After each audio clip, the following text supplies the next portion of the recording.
I got to move my screen over here so I can make it appear that I'm actually looking towards the camera. Oh, ni hao. What's up? Not much, you know. You working, you practicing for the inevitable takeover of the United States by foreign government? I mean, I've been doing that for a while. Back in 2017, I started doing Russian on Duolingo. Oh, nice. Yeah, I was way ahead of the game. Way ahead. I was about to look something up and I don't remember what it was. Probably something about PV. Is there something new about PV? Is there a reason to be hyped about PV this year? So Andy Ferris posted a video that he did with Fred Poole from PV, but he did it at NAMM last year. And I feel like there's got to be a reason he's doing it now. I do know someone at PV in product development that I could reach out to, but I don't know that I'd be able to say anything they told me. Mm-hmm. So I haven't really done any digging. I do know that with the direction they're going, they realized that this is the direction they should have gone, and that they lost a lot of people along the way. Right. So I'm really kind of pumped to see what. Give me a reissue Bandit. Give me a reissue Bandit. That's what I want. And I don't give me the teal stripe. Y'all don't give me red line. Give me old school, like OG 1981, 1982 PV Bandit. Incidentally, Steve, while we're catching up, I have another Bandit coming. You have another Bandit coming. Which one? And this is another blue? No. So it's the they were released in 1980. I think is right.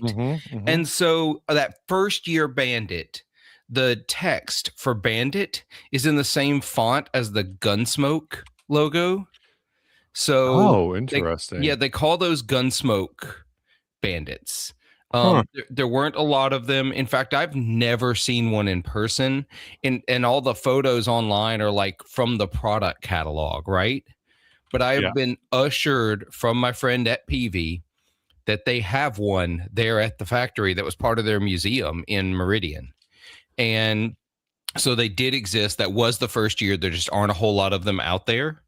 And then they swapped the logo in 1981. And that's the period I like. Like 81, they just introduced the Scorpion speaker. Yeah.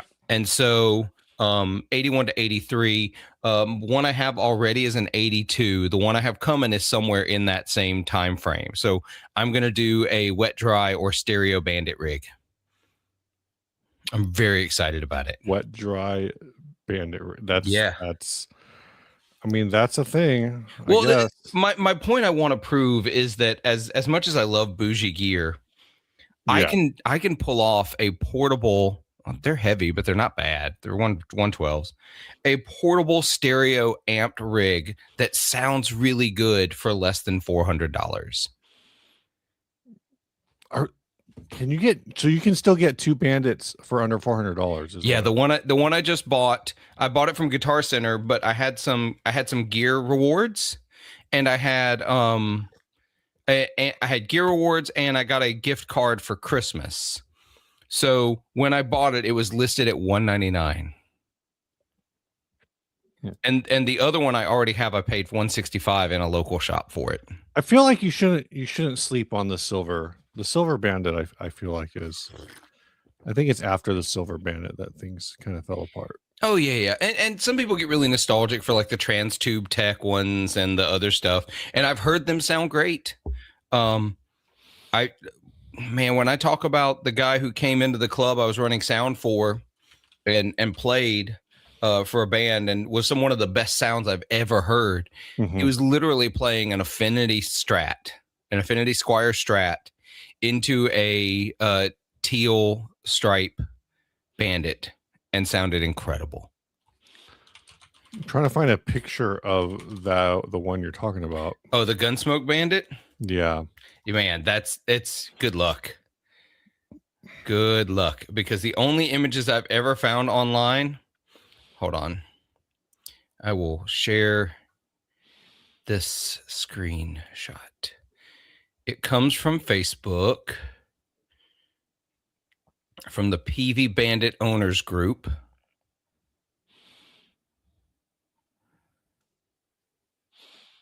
Oh, dang. Yeah, and this one in particular. That was from the catalog. Huh. That's cool. Yeah. So I've never seen one in person. I just know that they exist. Yeah. Yeah. Let's do some Hayes. What's up, Reagan and Gonzo and Brian from Searching for Tone. Eric Luttinger. I don't know. Jacob McDougall's here. Yeah. Martian Murray, Andy Bimson, and of course Fuzzimp. Yeah, Who Fuzzing with the says super chat. Look at that. TVs and fuzz pedals, especially Fuzzimp ones, and says that he paid $20 for his Bandit. You can find them for a song if you're looking. Apparently, Gonzo. So this post, where'd it go? This post is actually does not show up in chat. Oh, it probably got held for review. It's moderated in chat. That makes a lot of sense. It means I just demonetized the live stream. No, it doesn't. I mean, who cares? I don't care. I get. I mean, y'all get a we little just more, lost but our $10. I get pennies off this. So I don't get anything. Well, yeah, Ryan reaps your reward. The channel doesn't get anything. Only Ryan gets it. Yeah, exactly. Lame. Should start invoicing him for that like $1.15. We have to pull it. We'll build up the shorts channel. If you all don't know, G as in German, Luttinger. Okay. Click that Michael Kraus comment there while you're at it. Yes, sir. I want one so bad. They're like $300. I know, like but $300. I want to actually find one in person. I've only seen a couple in shops before. I don't want to ship one to me. I'm real anxious about those for some reason. Oh, okay. Yeah, I mean, I feel like I see them pop up every once in a while locally. Not in a minute, but yeah. Let's see if there's any on Facebook PV Marketplace. Facebook Marketplace. I mean, in Mississippi, it might as well be PV Marketplace. It's true. Fuzzimp says I paid $70 for my special 112 with the cover, but it smelled like grandma's basement, so I put it in the garage for a long time. Sold it for $180. Yeah, I guess I was actually watching YouTube videos this morning, but I ended up watching Danny Sapko talk about Suno. Instead of Andy's PV interview, because he's Sapko's going pretty hard on all these kind of bigger name. It's weird because they're kind of all in this space of creators who maybe aren't actually creators. Yeah. Truly. But some of them are creators or professional musicians who are pushing Suno basically as a backing track tool. Well, It depends. Like some of it's a backing track tool. Some of it is this whole thing. And actually, Ryan and I talk about AI on tomorrow's episode. This whole idea that like, if you're a singer-songwriter and you play acoustic guitar, it's almost a question of is Nashville going to move towards hey Snarky, what the hell are you talking about? Did Ryan bail on a show today? Yeah, I don't know what you're talking about. Did Ryan, do you not know that today is Sunday? Right.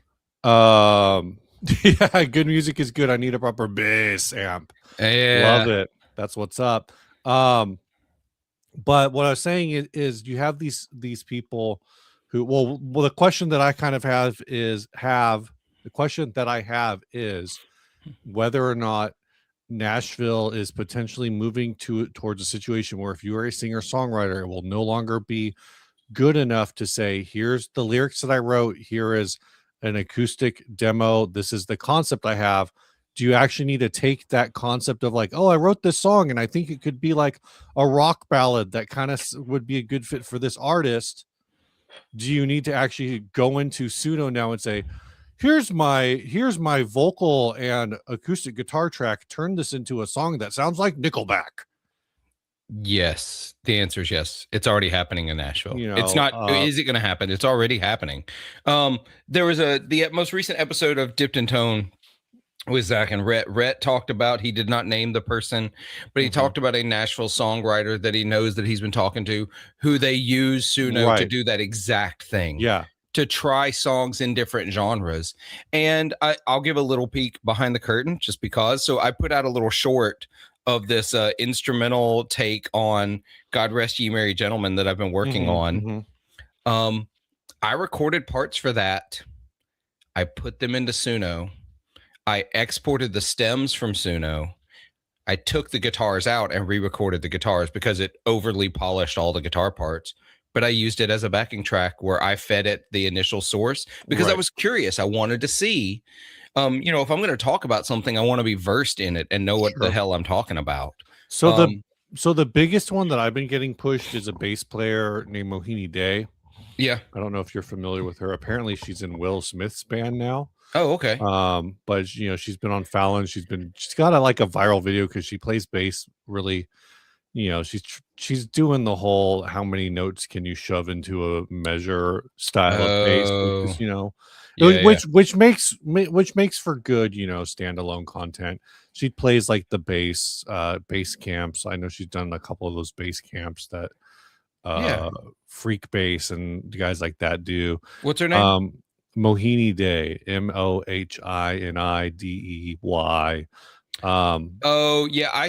I think I saw Danny's video about like her boyfriend going crazy on him. Oh, I don't know. In a video or something. There's a second video that he made because he made the Suno video that was like 4 or 5 minutes long where he basically just said, I was on social media. Here's 3 people in the music space who are promoting Suno because apparently his algo is probably getting hit with the same kind of stuff as mine, maybe not in the same order, where like I will go a week, like 2 weeks where I get a ton of political stuff, and then after like 10 days of that I get tired of it, so I spend the last 4 days just saying not interested because of course like the big thing that gets talked about in algorithmic advertising now is that social media is actually pushing the opposite of what you want to see. So if you are a conservative, you're going to get the 98% and the resistance and stuff like that. And what's the Occupy Democrats and whatever. And if you're a liberal, you're going to get the Hodge twins and Megyn Kelly's person, which I didn't know Megyn Kelly was Catholic, which is interesting. I didn't know until right now. So apparently Megyn Kelly prays to Charlie Kirk now, which is kind of like the anyway. Yeah, that's a whole other thing. We're not going to go down that rabbit hole. It's hitting 2 things I don't understand at the same time. Yeah. But so I get like those kinds of things for a bit, and then I try to get rid of it all, and then my algorithm switches to pushing Suno to me, or it pushed after we did the last episode. Ryan and I did the last episode. I've talked about this on the podcast a couple times. We did an episode where we just mentioned Joe Bonamassa in passing, and suddenly you see tons of Joe Bonamassa content, and now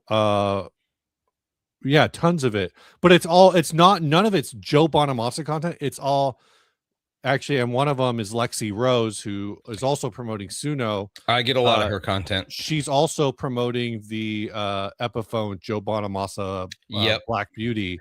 I've gotten those ads. That's the ones, and then the Suno stuff. Yeah, and then with that is her, and I don't know who she is, but she has like 300,000 followers as like a songwriter / blues artist, I guess. I don't know. Oh, Lexi? Yeah. No. She's in the metal space. Is she? Yeah, The stuff. she's way more in the metal space. Okay.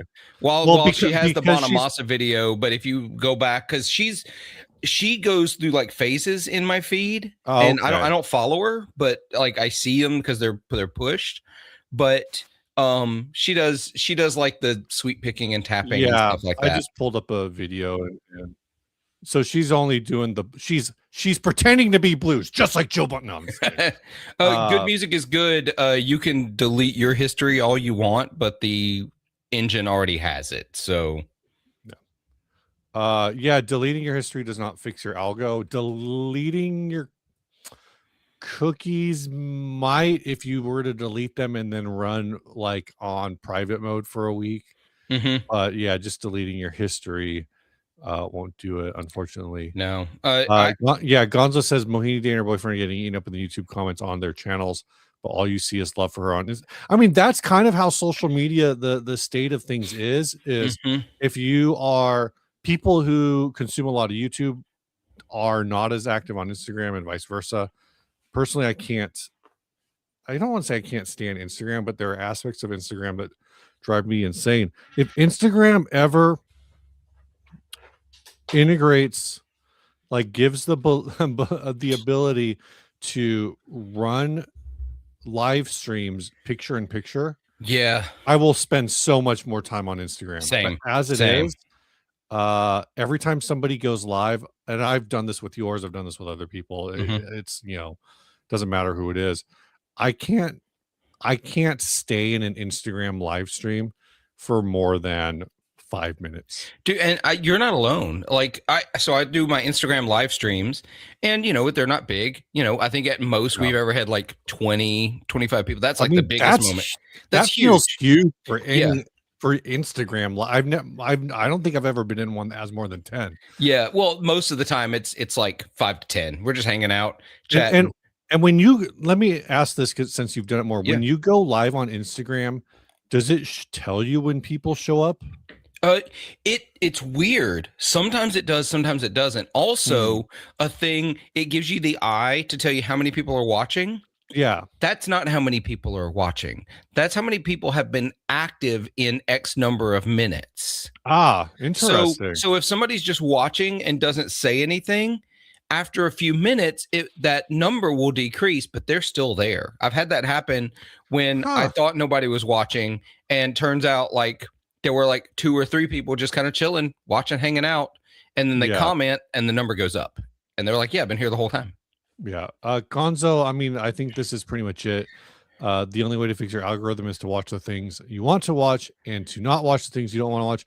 And I am 100% guilty when I do get the political stuff of like spending 2 or 3 days fighting people in the comments, basically doing the boomerish shit ever. Well, my problem, I'll be honest, as a librarian, my algorithm is unpredictable at best, because I'm looking up things for other people and for work and for, it's a constant thing of my algorithm being very confused. Now I've gotten it. It's weird. It used to be really synchronized across platforms. Like I was getting the same type of content in a lot of places. Like I was getting the same content in TikTok that I was getting in Instagram, that I was getting in Facebook. Now it's really compartmentalized. On Instagram, if I go to Reels, I'm specifically talking about Reels, because Facebook is basically just Reels at this point. Good luck with your still photos. You know what? Right now, still photos is the only thing that pays for us. Oh wow, that's interesting. It doesn't pay very much, right? But it pays a little bit. But Reels, there's no monetization on Reels for us. Oh, weird. I don't know if it's some setting or what, but so on Instagram, I get baseball, because I sent you all of those. That's why I only send you baseball stuff on Instagram, by the way. I get baseball on Instagram, and I get dogs. I get dogs, and occasionally I get guitar, but very often it's pushing the sex sells guitarists out there to me, because I have male clicked in my profile. But then on like Facebook, I get a lot of cooking and I get a Mhm. lot of politics. And on TikTok, I just recently got back on TikTok, so I don't really know what that's doing. Yeah, I don't know what TikTok's doing either. I can tell you, let me pull up my Instagram. My explore right now Uh-huh. is that surfboard guitar guy that Mm-hmm. gets pushed me over and over. Yeah. Something about Domhnall Gleeson. Some guy, some video called Average John Mayer Fan, and it's um Jeff, is that Jeff Buckley? It is Jeff Buckley. Um apparently Brad Pitt wanted to make a biopic about Jeff Buckley. The musician's mother rejected it, saying, "We're gonna dye your hair, put brown contact lenses on those baby blues, and you're gonna open your mouth and Jeff's voice is gonna come out." Oh gosh. So that didn't happen. This is actually a change. Oh, there we go. This is what I'm used to. Usually my feed for the last like 3 months just been has just been Paramore and Haley Williams content. Well, I opened my explore page on Further. Instagram to give you an idea. If you're not on your app for a while, this is just me discovering things. And it will, after a while, if you haven't used it, it will start to reset your algorithm because it Yeah, doesn't know what your yeah. algorithm is anymore. It's going to start you back at like their user default algorithm. Right now mine's pretty curated, I think. So I opened up my explore on Facebook, on Instagram, and I would flip it around, but trying to get it to uh, focus would be insane. But it's Mhm. somebody talking about the Les Paul recording guitar. It's a video. There's a pedal that's flame topped like a Les Paul and has a bell knob and a switch ring around the button. I really want to click on that here in a minute. There's someone with a gold top Les Paul. There's someone, the caption, aging out of music ministry. Then there's a Jeez. Steve Martin video, a Dumble video, a comedian. I don't know her name, but I've seen a few of her things. Mhm, mhm. Something with Jack Black, a Joe Pass video, and a cover of Layla by Eric Clapton on Japanese shamisen. Oh, that's weird. Um, I love my algorithm. Gonzo, I saw that video. I watched a little bit of it. I didn't watch the whole thing. So there's a guy who's like a video game YouTuber, I think, who bought the Riot era Paramore P bass, something like that. And some people are like super pissed about it. Um, I don't really know what to think about it, uh, but yeah, that video exists. Oh my gosh. Michael Freer says aging out of music ministry could be interesting, especially especially to me. I feel like I aged out, but I think I just moved. I didn't age out. I didn't move. I completely shifted my personal beliefs. So Yeah, that that'll that do it. that got me out of there. Um, which is totally fine. I'll close this because I'm going to be distracted by it. But that which means my algorithm is working. But yeah, so I think chasing algorithm, chasing that kind of stuff, and figuring out how to curate your algorithm is really hard. It can be a Mhm. full-time job. I think I'm looking back through the comments trying to find it. Um, Ian Johnson said I get a lot of flat earth and clickbait AI sport headlines that have no Oh basis in no. reality.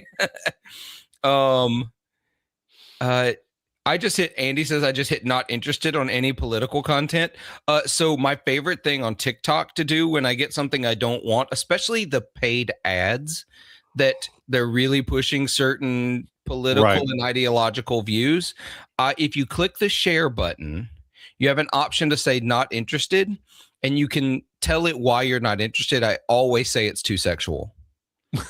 I was gonna say, Always. could you just start like that's probably the play is to start reporting all political stuff That's what I do. as being sexual in nature. The other one is so I get this guy a lot.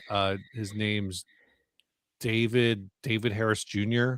I think is the dude's name. Oh, I don't know him. Um Dave, is it David J. Harris. I don't know, but David anyway, J. Harris Jr. Yeah. he's a commentator, but he started up basically the same MLM multiple times, and to sell like health products.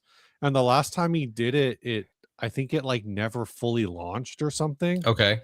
So every time I get promoted his stuff, I just want to go in and comment, "Hey David, when is company launching?" Because basically what it feels like happened legitimately is like halfway through the like, so this thing started to build up. He started promoting because I had a friend who was fully bought in, like gonna be ground level Oh no. on this new company, and like, because that's all it is. And so her whole thing was like, well, if you come in on my downstream, like I'm on the ground level, which she wasn't, because she got invited by someone else, but she's pretty close to the beginning of it because it Yeah. hadn't actually, there wasn't a product yet. Like you couldn't how do you start the scaffolding of structure before you have a product? It was a thing where you could only get the product if you signed up to be an affiliate. You couldn't actually sell the product by itself. That was the way it was all being put together. So it's like, I'm using this thing, and if you want it, come join my downline, kind of a thing. But it was originally supposed to launch in, like, I think it was January, and then it got pushed back to like April, then it got pushed back to August. And either by the time August rolled around, she burned out and dropped out, or it just, the August drop still never happened. I'm not really sure. But everyone like on her upline, I think, also found other MLMs to promote instead of this one. But the same thing that was happening at this, the same thing happening during that timeline was the ramp up to the 2024 political campaign season. So what I suspect actually happened is, probably leading up to this MLM thing, David J. Harris, and this is all speculation because I'm sure he loves to sue people. It seems like who would sue people. That he probably was like trying to find a way to make money. He's like, I'll relaunch this product in a new MLM. And then the political season started heating up, so his book started probably selling again, or his invitations to appear on television started heating up again, like those kinds of things. And so he's like, I don't have time for this. I have to go make political garbage on Facebook again.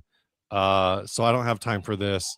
So I'll just put to the side. Like, it just feels like there was a pivot in there. Yeah. To like, I need to go make, you know, hot takes for social media again. I don't have time to run a business. I hate that that's what so much has become. Just which, to be honest, that's sort of Threads for me. To be honest, bye, Michael. Have a good day. Bye, Michael. If anybody follows my Threads, you'll know that, like, I use Threads. Sometimes I cross post from Instagram because it's easy. But those are fine. But I use my Threads literally for the random thoughts that come across my brain at like 2 a.m, and I post it out there. And some people think I'm posting like rage bait. Don't get me wrong. When Threads started, I definitely intentionally posted rage bait. I knew what I was doing. But now it's just like whatever random thing that pops into my head. Like, I've been talking about over on Threads, I posted that I think that the market has proven GNL shutting down to be right. Oh yeah, I saw. I don't remember if it was you, but I definitely saw that. Yeah, I posted that somewhere. The fact that used GNL prices have not gone up since the company closed proves that the market was right and GNL should have shut down or pivoted. I mean, shut down or pivoted, but definitely not continue what they were doing. Yeah, because it was not working.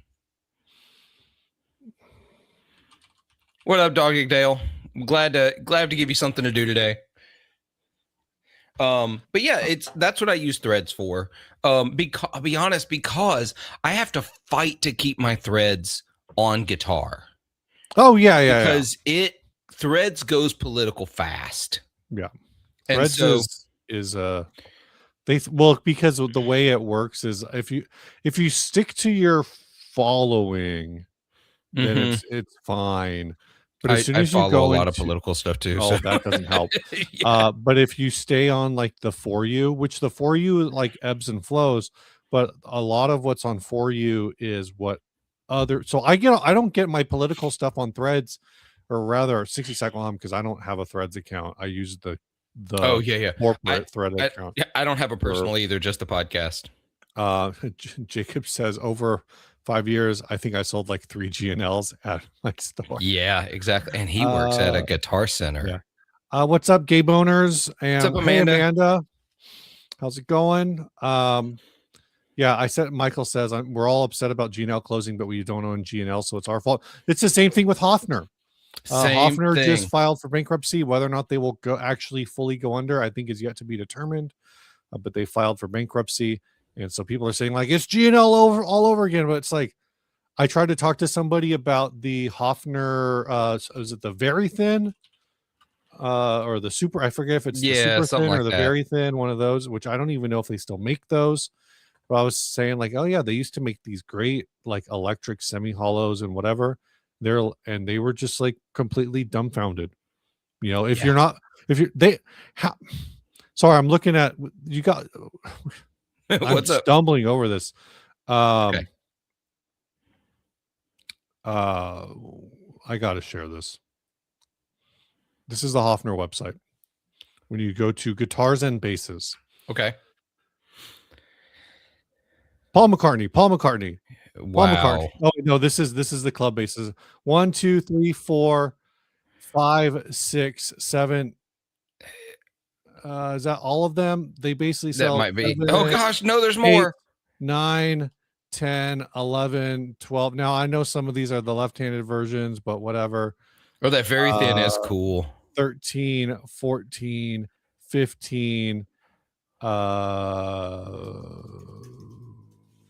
I mean, and I know arguably you could go to Fender and be like, well, this is basically 16. This is, like the Stratocaster, but building your whole 17, 19, 19. I'm not going to keep going, but you get the idea. Yeah, get the idea. Yeah, the very thin is cool. The leader shape is like they have some cool shapes. I don't know. I haven't seen a Hofner in person in like a decade. It's been a long time for me. Maybe I feel like I've seen maybe a Shorty Deluxe not too long, like somewhat recently. The instrument I'm thinking of, I don't even think I'm not even sure if they still sell. Is it on? Nope, they don't. Like their electric guitars are all the Shorty. The semi hollow, again, they got the leader and the very thin, which the very thin is pretty cool, but it's kind of hard to do anything when you effectively only have 4 models. I like the club bass too a lot. I really like it. I wish it were a little bigger. Club bass looks cool. I wish it were bigger, but yeah, it's one of those things where the market is right. Yeah. These brands have not done enough to branch out and do. So somebody on my Threads feed, couple of things. Somebody said, do they even have like of GNL? Do they even have any signature artists? I feel like I want to play what my heroes play. Yes, but I mean, really not. I mean, they had a couple. Jerry Cantrell just had one put out recently. This is what I was thinking of though. So this is one of the last Hofners. Was the Colorama Special. Ooh, basically like a fun little DC Les Paul sort of inspired thing. But this was, the last time I saw one of these in a store was 20 years ago. Anyway, you're 100% correct. GNL had Jerry Cantrell. They had some other. Yeah, like Will Ray. They had. Is he Jimmy Ray's brother? No, that's Jimmy Ray. Yeah, that's Jimmy Vaughn. Will Ray was the guitarist for the Helicasters. Oh, okay. One of the guitarists for the Helicasters. So another thing somebody said on my feed was, I hope that Fender will keep the pickups and do some cool things.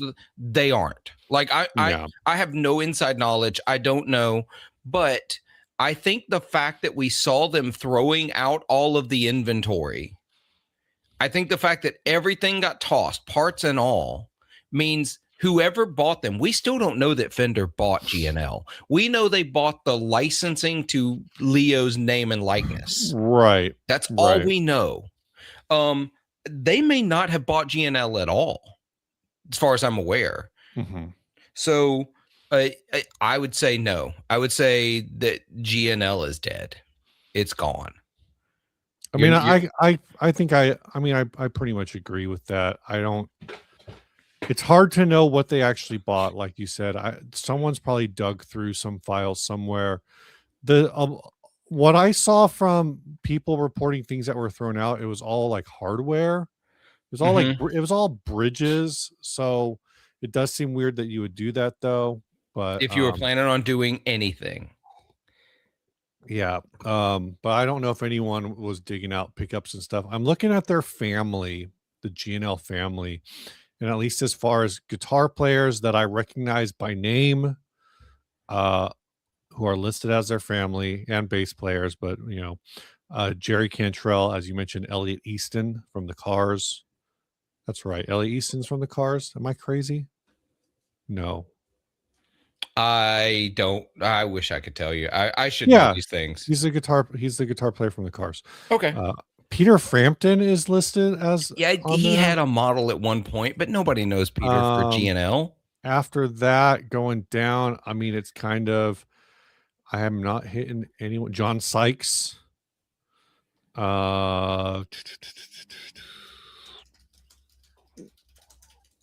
Be a lot more interesting if I was sharing this, but I'm not. I know. I'm gonna talk about Ian's comment here.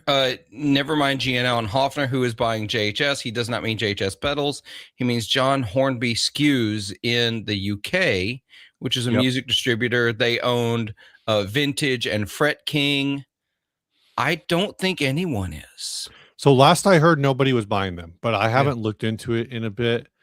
Nope. I don't think anybody is. I think those are also dead brands. I know when they hit the time for it to be, for the entirety of it to be purchased, no one had purchased it, but my understanding is that basically they were trying to sell everything. So the entire, Fret King, Vintage, the one that's Rapier, all of those brands plus JHS plus whatever else they were making with Wilkinson and Whistle, like all together, and it just never came up.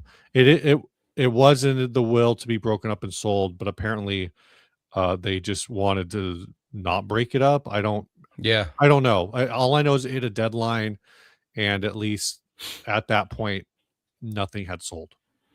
So I don't know if what's happened since then. That was a couple months ago. Yeah, and I had heard the kids had the option, but that may be hearsay. They had the option to keep it going, and they had no interest. But that's game of telephone. Who knows? And the weird thing is everything I understand, JHS was profitable.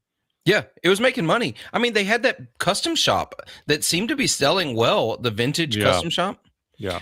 I feel like I need to mention while we're here, though, because we're going to talk about new releases, and we're going to talk about some other things. We're trying to start to segment this live stream, y'all, because we want to do it more consistently. And we can only wax poetic randomly. Actually, we could do this all day. But real quick, JHS was just a distributor in the UK, so I don't know if that means Danelectro has no UK distributor now. That's a good point. But Danelectro is owned by a guy named Steve something. I forget his name. Steve Ridinger, I think, who worked at Fox when the Fox Tone Machine. He's the original designer of the Fox Tone Machine. Danelectro is now distributed in the UK and Ireland by Strings and Things. Yep. Steve Ridinger founded Fox Pedal. Oh. So the classic, and again, I'm talking about like the Fox Tone Machine, the Octafuzz. He designed that. And then in 1998, he brought Danelectro back. So he's been the owner of Danelectro since 1998. I see that Mark says being called JHS is a bit of a problem, though it wasn't. There was a big delineation, and also John Hornby Skewers predates JHS, the pedal company. Harold Glop asks for bass. Would you prefer Nyato or Popular? I don't know if I've ever played a Nyato bass before.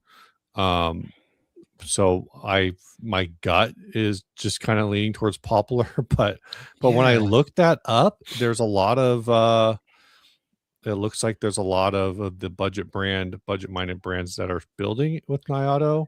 It's also Ernie Ball, Ibanez, or I say Ernie Ball, but Sterling, Ibanez. So those guys know more about picking woods than I. Dingwall. So here's the deal with like when you say like a budget brand is using it, I think we instantly assume that means it's not as good. No, it just means it's more readily available in the region those guitars are being built than mahogany or alder or ash or any of the woods we use in the US. It's like, to be honest, basswood. Basswood got such a bad name because they were using that cheap basswood ply in the 80s, but basswood's actually a really great tone wood for guitars. But also Dingwall makes a $3,700 bass with it. Yeah, there you go. So it's not just all like budget friendly stuff. There are a couple brands selling. Looks like Ibanez has been making a few things out of it. Yeah. So it kind of just seems like if it's good enough for those guys, it should be good enough for everybody. That's all I got for it. Yeah. But yeah. Guitar Center carries Surfy Bear now. Oh, that means they're not a boutique brand anymore. I've literally never owned a Surfy Bear product. I've never had one. Well, do you have a need for one? Exactly. I haven't really had a need for one. I have owned a couple of like actual tube. I had the Carl Martin Headroom, the pedal that has the spring tank inside of it. That's a really, really great one, but I haven't tried any of the Surfy Bear stuff. This sounds like a absolutely brutal idea.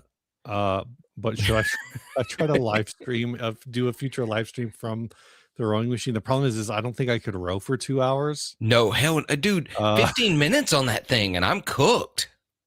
20, I've done 20 and 25 before, but like 15, I'm heavy breathing. I just do. If I'm doing like 20, I'm doing a workout, like it's like a video. If I'm just free rowing, I usually either pick a distance or pick a time, and both of those will be longer. Yeah, my problem is I always pick a distance and then try to get there as fast as possible. Oh, that'll do it. Yeah. So it does also help because I read some of the Reddit on rowing, and I've definitely found that like just by virtue of being 6'2", like I cruise at like 220, 230. Yeah, and I'm 5'10", and without it's like rough. Without like, I feel very comfortable in that range without doing a ton of stuff. Whereas like some of the people on Reddit, and I'm saying I'm doing that at like 20 strokes per minute. Yeah. And people on Reddit are like, I do 28 strokes per minute for a 245. And I'm like, how short are you? Yeah. If I do 28 strokes per minute at any like pressure level, I am cooked. I'm either like sub 2 minutes or like I'm just out of breath after, like I'm doing like a power 20 and then I'm out. My God. Anyway, enough rowing. I need to mention on the live stream because I'm wearing this shirt, and those of you that listen to the podcast, God, you got that shirt. Yeah. So Mark and I did the last episode of 40 Watt for the season, and it was about bad guitarist gifts. Yeah. And I said this was the worst gift, so this is what Mark sent me for Christmas. Nice. Mark at Summer School Electronics. So, I'm wearing a Summer School Electronics shirt right now. Look at that. Represented, sort of. Yeah, so I figured I'd wear it for the live stream because this is the corniest of like guitar apparel to me. This is the worst. But I have one now, so I figure I'll wear it. Yeah, so Michael, the leaders in rowing are like 6'10". Yeah, they take like 3 strokes and they go like 5K. It's ridiculous. Luke has a question for you. He says, "Hi, 40 Watt. My son has a question for you. He wants to know if you remember on the Studio Rats about 7 months ago when that weird guy, Mr. Beast fan, was asking weird questions." I do remember It's that so guy. specific. Yeah, it was a moment. I'm not gonna lie. It was like this dude was just asking the most like bonkers off the wall questions. There had to be drugs or other like mind altering chemicals involved. So Right. I don't know, man. It was a weird time. I do remember though. So going back, Steve, anything come out? Anything we want to chat about? Oh, I was trying to look. I brought this up. Where did I move? Oh, here we go. Dude, Premier Guitar has like, yo, I get it. Like, you're a magazine and somehow I get Premier Guitar for free still. I don't know why. Oh, But I'm pretty sure I get like, well, I haven't got one in a while, but maybe I haven't looked. I don't know if they pay for articles. Like, the article right now is an article by Colleen Fazio from Fazio Electric. I know Philippe from Caroline Guitar Company has written for them as well. I think Alex over at Copper Sound writes for them too. Yeah, I don't know if that means that they pay or if it, this is like a brand awareness thing. But I'm looking through, let's see, Schnobeltone. Let's just share this. Their website is like so I hate their website so much. I accidentally found out that I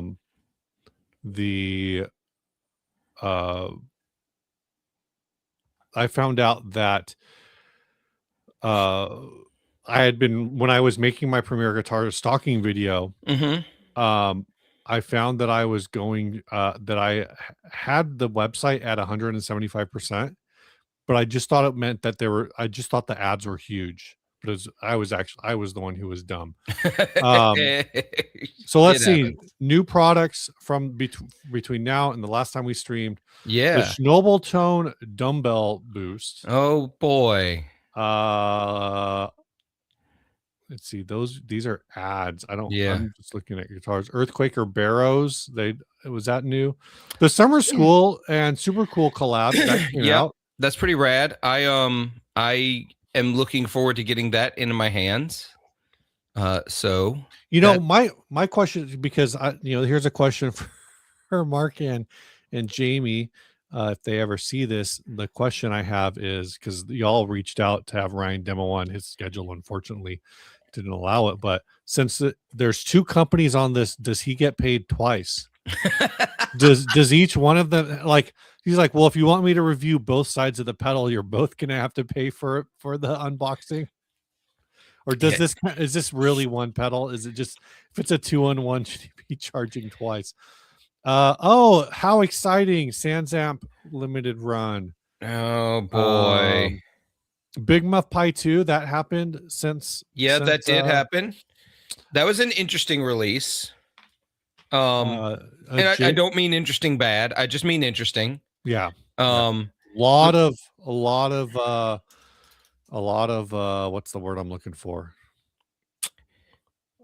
Buzz, hype and buzz. Yeah. They are still available. The big box. Yeah, it was a limited run of 5,700. Right. Okay. Literally, there was one for every guitarist that actually watches YouTube content. That's what it feels like. Let's see. Barrows is new. Oh, Cosmodio does a mod for it. Let's see. The Nocturne came out. Yeah, the Nocturne sounds great from the demos I've listened to. I haven't played it yet. I haven't played Ryan's Marshall. I was over there last week, but it wasn't plugged in. Oh, and I just didn't want to deal with re-rigging a bunch of stuff. If it wasn't already plugged in, then I get it. Wasn't going to get into it. But yeah, the Nocturne. What else is on here? This is like every other. Oh, the Batter Monkey finally happened. Yeah, like I know Ryan did that thing with him when he was over at Guitar Summit or Guitar something or other in Europe. Guitar House. The 42 Gear Street. Yeah, that video came out 3 months ago. What's the actual date? Um, September 5th, that video came out. Okay. I was telling RJ last week, or actually last night, I was telling RJ that now this video has 19,000 views, which is fantastic. Like that's a ton of views for us.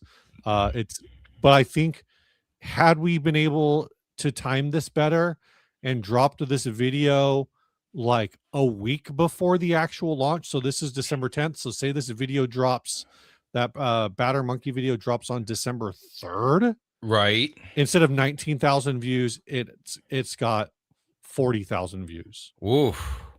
That's what I think. That's just my opinion. I think.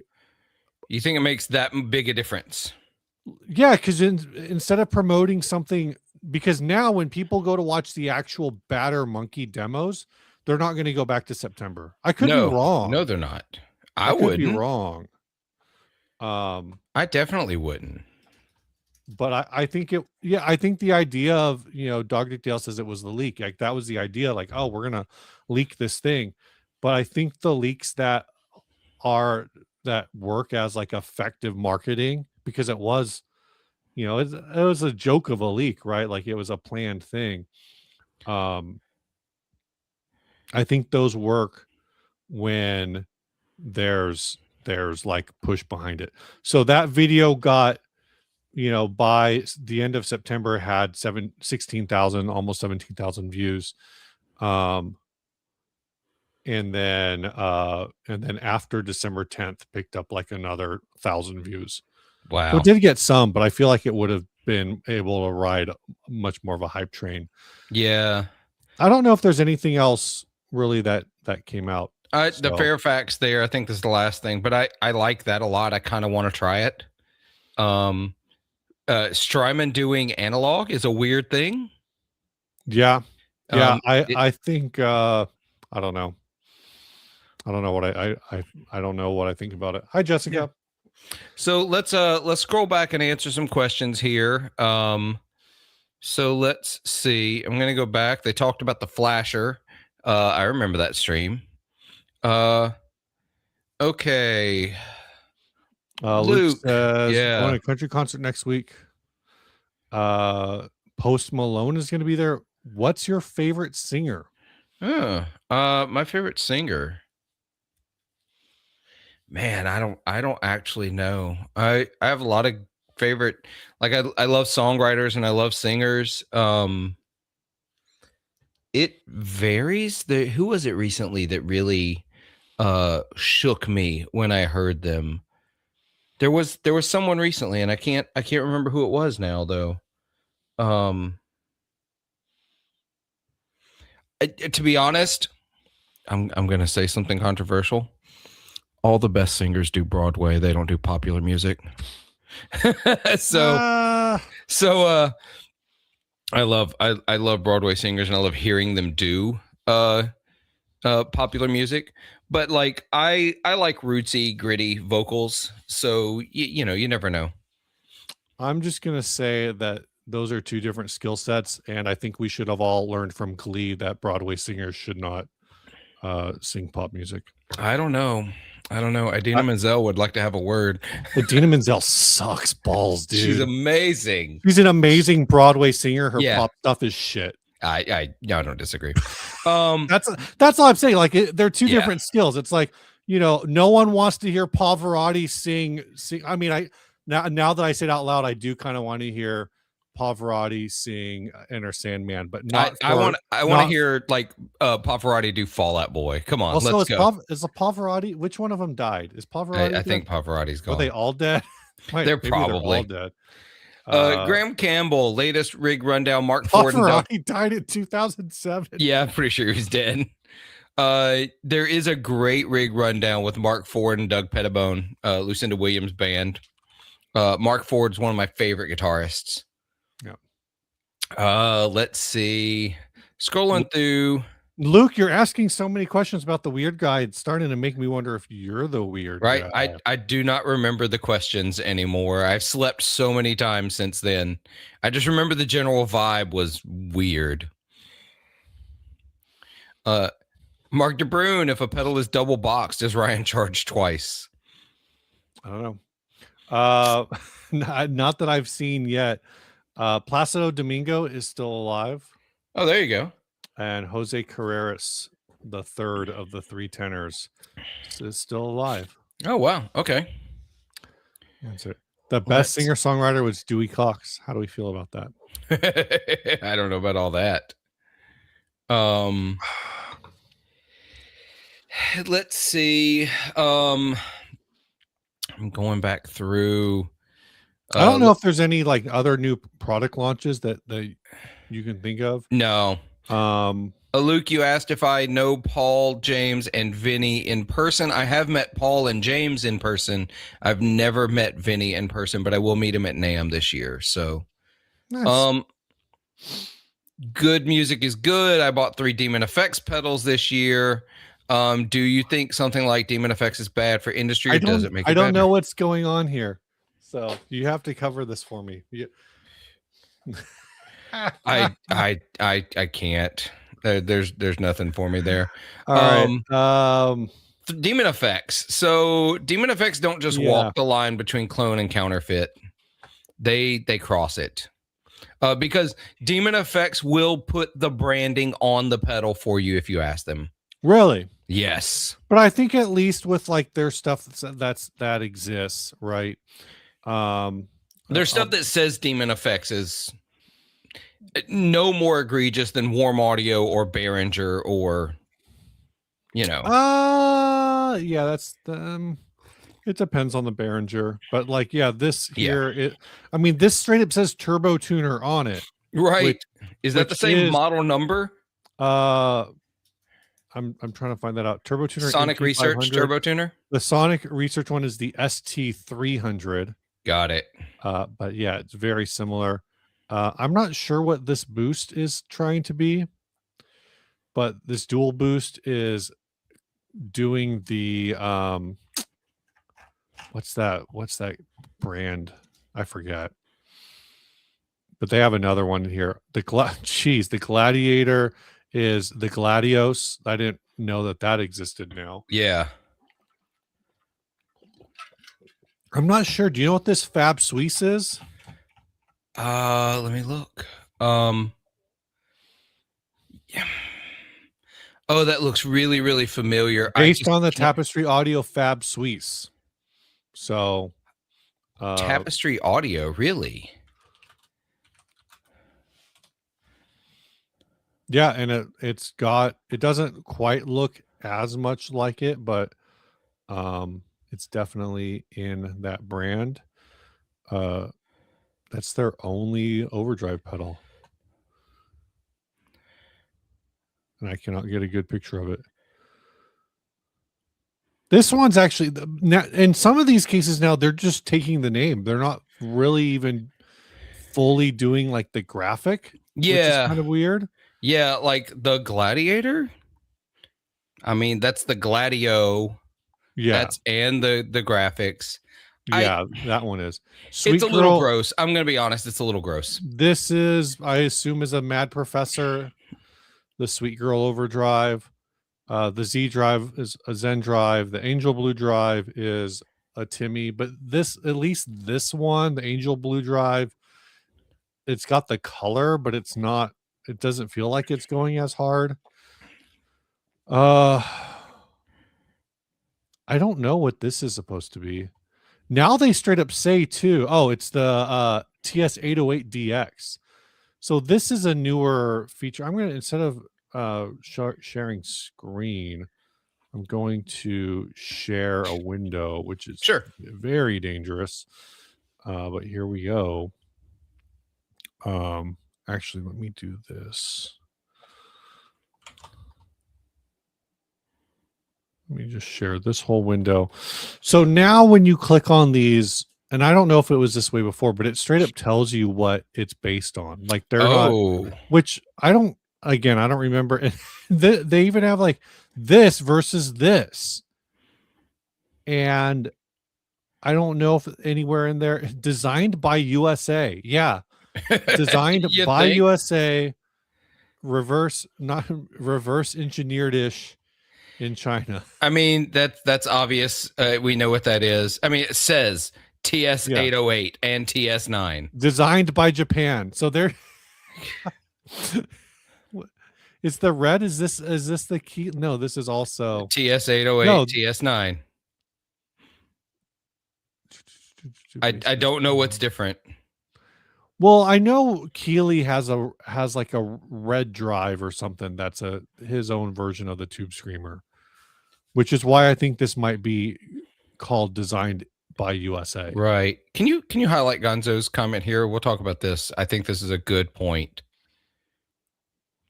What's the difference between clone and counterfeit? The clone is I've got a pedal on my desk right here that I'm trying out as a prototype.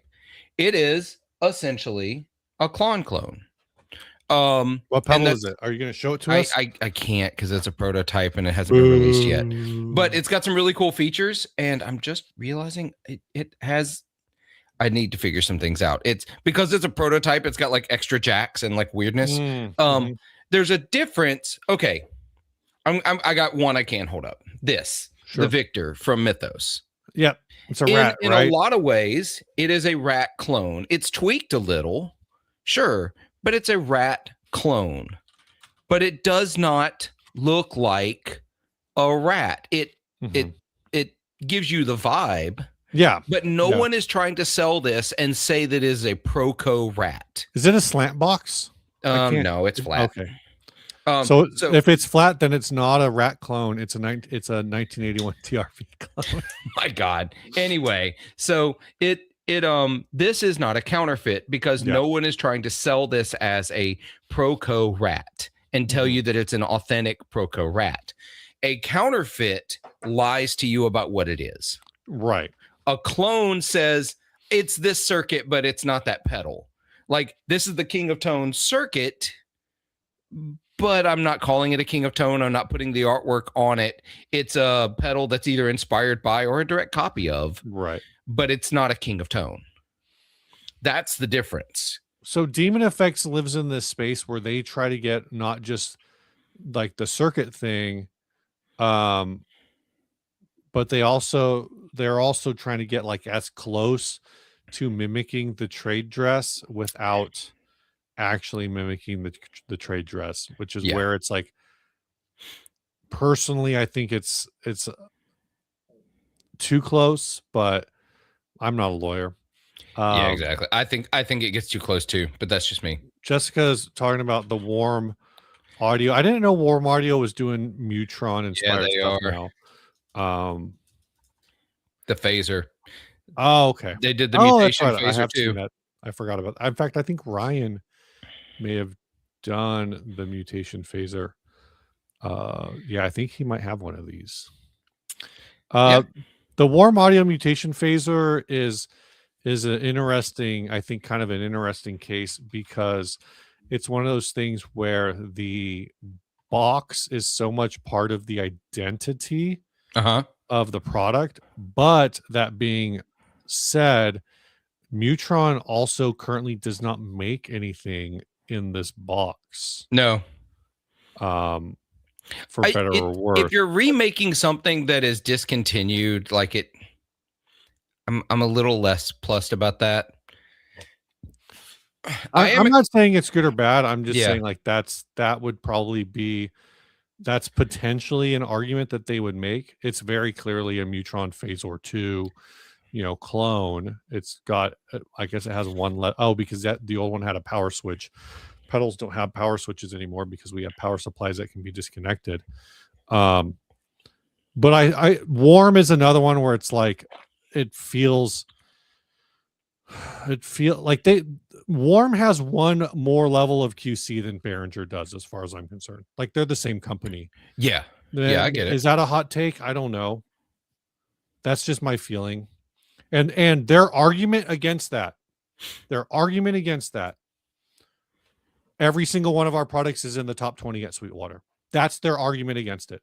I've seen that's a terrible argument. I have seen the vice president or something of Warm Audio on Facebook when people say because there was some compressor they came out with that was Uh-huh. that was half the price of some other compressor. I think it was a compressor preamp. I The don't know. Pedal 76, maybe? No, Okay. this was let me see if I can find it. I'll show people my screen so they can search along with me, Follow along. and you can tell me if anyone hits it before I find it. Was it the bus? Nope, it's blue. It's some kind of blue thing. Okay. I remember it was blue. I'm flipping through. Do I see anything blue? Oh, no. You're not talking about the Throne of Tone. This one, the WA1B, accurately recreating world-class Scandinavian compression. So it's a compressor. I forget what is it cloning? It's cloning. Today in this video, we're I gonna. don't want to watch it. The TubeTech Compressor CL. So Yeah. the thing is the TubeTech Compressor CL, from what I understand, you can still buy this. Yeah. And it gets into this weird space because Warm Audio for a long time was saying, well, everything that we make, you can't buy. Mm-hmm. Now the CL1B, from what I understand, you can buy, but it has like an 18-month wait list. The TubeTech, it's literally sold at Guitar Center. The TubeTech Compressor CLB. Really? Yeah. It's $4,700. Yeah. But you can literally, it's back ordered. It's back ordered. But you can order it from Guitar Center. Sweetwater apparently has them in stock right now. Yeah, limited quantity. My understanding is when they sell out. Oh, this is the CL2A, so I don't know if this is the same one. The CL1B is back ordered on Guitar Center. I don't know about Sweetwater. Let's see. CL1B is on product availability notice. So my understanding, and it's 47, like you said. I think the Warm Audio $12.99 1B, it's $12.99. Yeah. My understanding is that this thing, when it goes on product availability notice, it takes like a year for them to get more. Oh, yeah, because I'm looking at a couple other, like Vintage King Audio says they have them on order. So the thing with those is those compressors are, my understanding is the TubeTech ones are handmade. By Danish people, you know. That makes sense. I mean, that kind of stuff, that high-end pro audio studio gear is very often handmade and not on a PCB. So or like printed on a PCB. Yeah, MJD, I think this is a problem when the retailers or the sellers are suggesting that the Demon, like that, you know, Keeley and others, Ibanez, Paul Cochran, who is at least is a bit more protective of his IP, have a deal set up to have their products cloned and reboxed in China. Like that's completely, that's a conspiracy that would that would devastate the industry if that were actually true. But yeah, Matt Campbell says Warm Audio and Demon Effects both to me chase the trade dress more than the actual circuit at times. I think they recognize that people really hear with their eyes, and especially guitar players. I think there's a big part of it. I think people, you know, they tend to do that. I think there's going to be, you know, Searching for Tone does make this argument, and it's true. No one who's going to get, you know, the 68 pedals, king of clones, was those people probably aren't on the Analog Man wait list. Yeah. You know, though for what it's worth, the King of Tone is not an expensive pedal in 2025. It's $270. A little more than that, I think. Now is it more now? Yeah, because he talks about tariffs and yeah. I figure when my name finally gets called someday, which I don't know where. Do we know where this? I'll look. I'll find it for you. We were talking about segments to just do every live stream. Yeah. And I feel like one of the segments King of Tone waitlist. King of Tone waitlist update. All right, King of Tone is now shipping to people who got on the wait list on or before March 29th, 2019. When did I get on? I got on in August 2021. So I So got you got 2 a more ways, years to go. at least. Yeah, assuming that he stays on track. And I think we've talked about this for uh that that Mike has basically said that he could blow through the entire King of Tone list in like 6 months if he wanted to. But then all of his other products would create their own, 5 to 6 year wait lists. So Yeah. it's like what is it, mutually assured destruction scenario. Yeah, I think warm audio, basically the warm audio argument is Well, if is that there's a demand for the product, so why shouldn't we fill it? I mean, these people are like the ultimate capitalists. They don't give a fuck as long as they're making money. That's the reality of it. Like there's a note on the King of Tone page now that I've been telling people about, which, by the way, this I adore the fact that he just does not update his site. I actually do. I love how he's like, no, this is the page. yeah, it's you a would deal with tripod site, dude. right? But it takes me a second to always find these things. There's a triple asterisk comment in all caps. The list is very long. And then drops the all caps, says, there is a chance we can never make enough pedals for yours if you get on the list now. Sorry about that, but some parts were discontinued years ago, and we can't find many more NOS parts. Well, hopefully I'm close enough to get one. Well, he's saying the people that get on the list now, that Right, you may never get your pedal. I'm trying to find... I'm not gonna. You read it. I don't know. Let's see. Michael Kraus wants to know if you should add your name to the list. Yes. Yes. Yeah. What do you want to go back to? I want to go back to. I'm trying to find it. Searching for Tone. To be transparent, I am on the Analog Man list. I've gone through it 4 times. I've been on the list until I got my 4th one, which is your cap. I was on the list for 12 years, basically. When I got on it the first time, it only took like a year and a half, 2 years.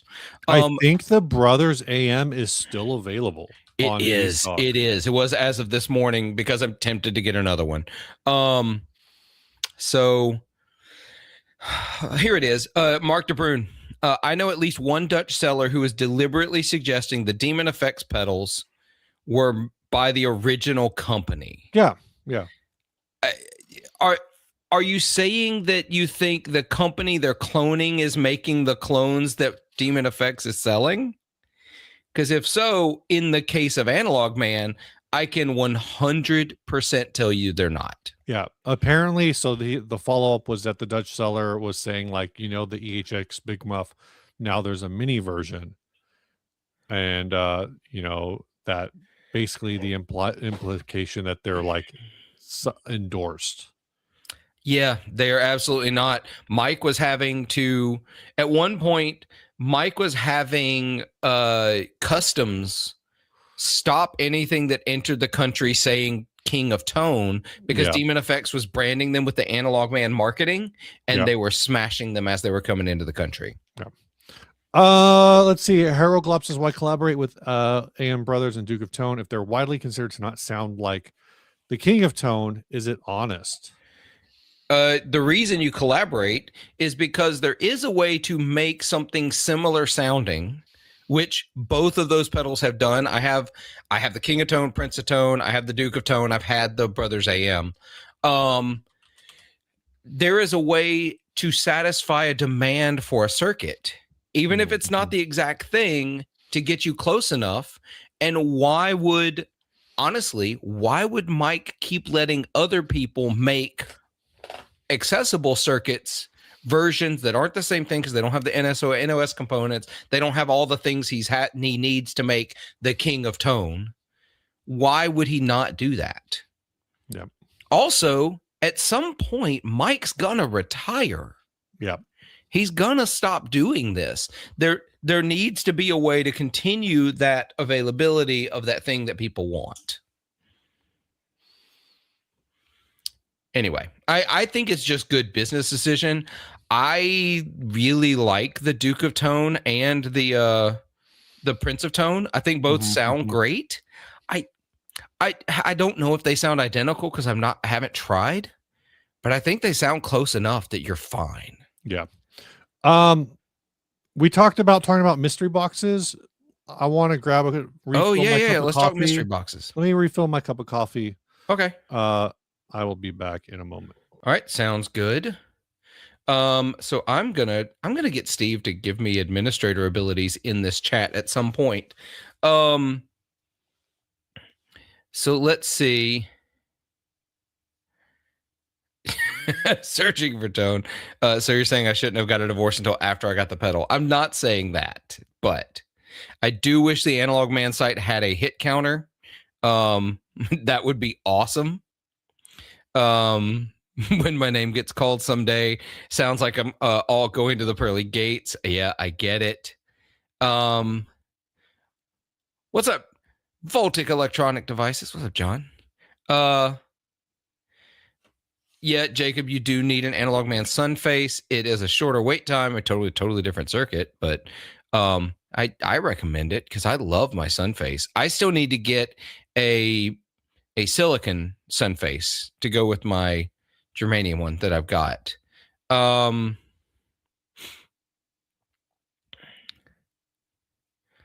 Yeah, I don't want to shame anybody for buying the things they can afford to get them sounds. I'm scrolling back and seeing some comments from Good Music is Good, and I don't want to shame anyone for playing what they can afford. Get what you can afford. Play guitar. Some people will want to shame people. Some people want to talk about it the way play the gear. It exists. It's not illegal to sell it. I think it's a little, I want to blame the business more than I want to blame the people who are buying the stuff. Play what gets you playing guitar. Joey, I A-B'd the brothers to the KOT. The difference is so minimal that nobody will ever notice in a band setting. I gigged both of them. I did a video comparison. I gigged both of them. I noticed the difference in the band setting. Now, it was neither one was better or worse, but it was better for me. I liked the low mids that the King of Tone had that the Brothers AM takes out for whatever reason. I don't think it was an intentional thing. I think it just in the making of the circuit, it's the way it worked. Ultimately, that wasn't the decider though in the band setting, because I could have used either one and been very happy with the sound. Ultimately, the reason the foot switches are too close to each other on the Chase Bliss. That was the big decider for me.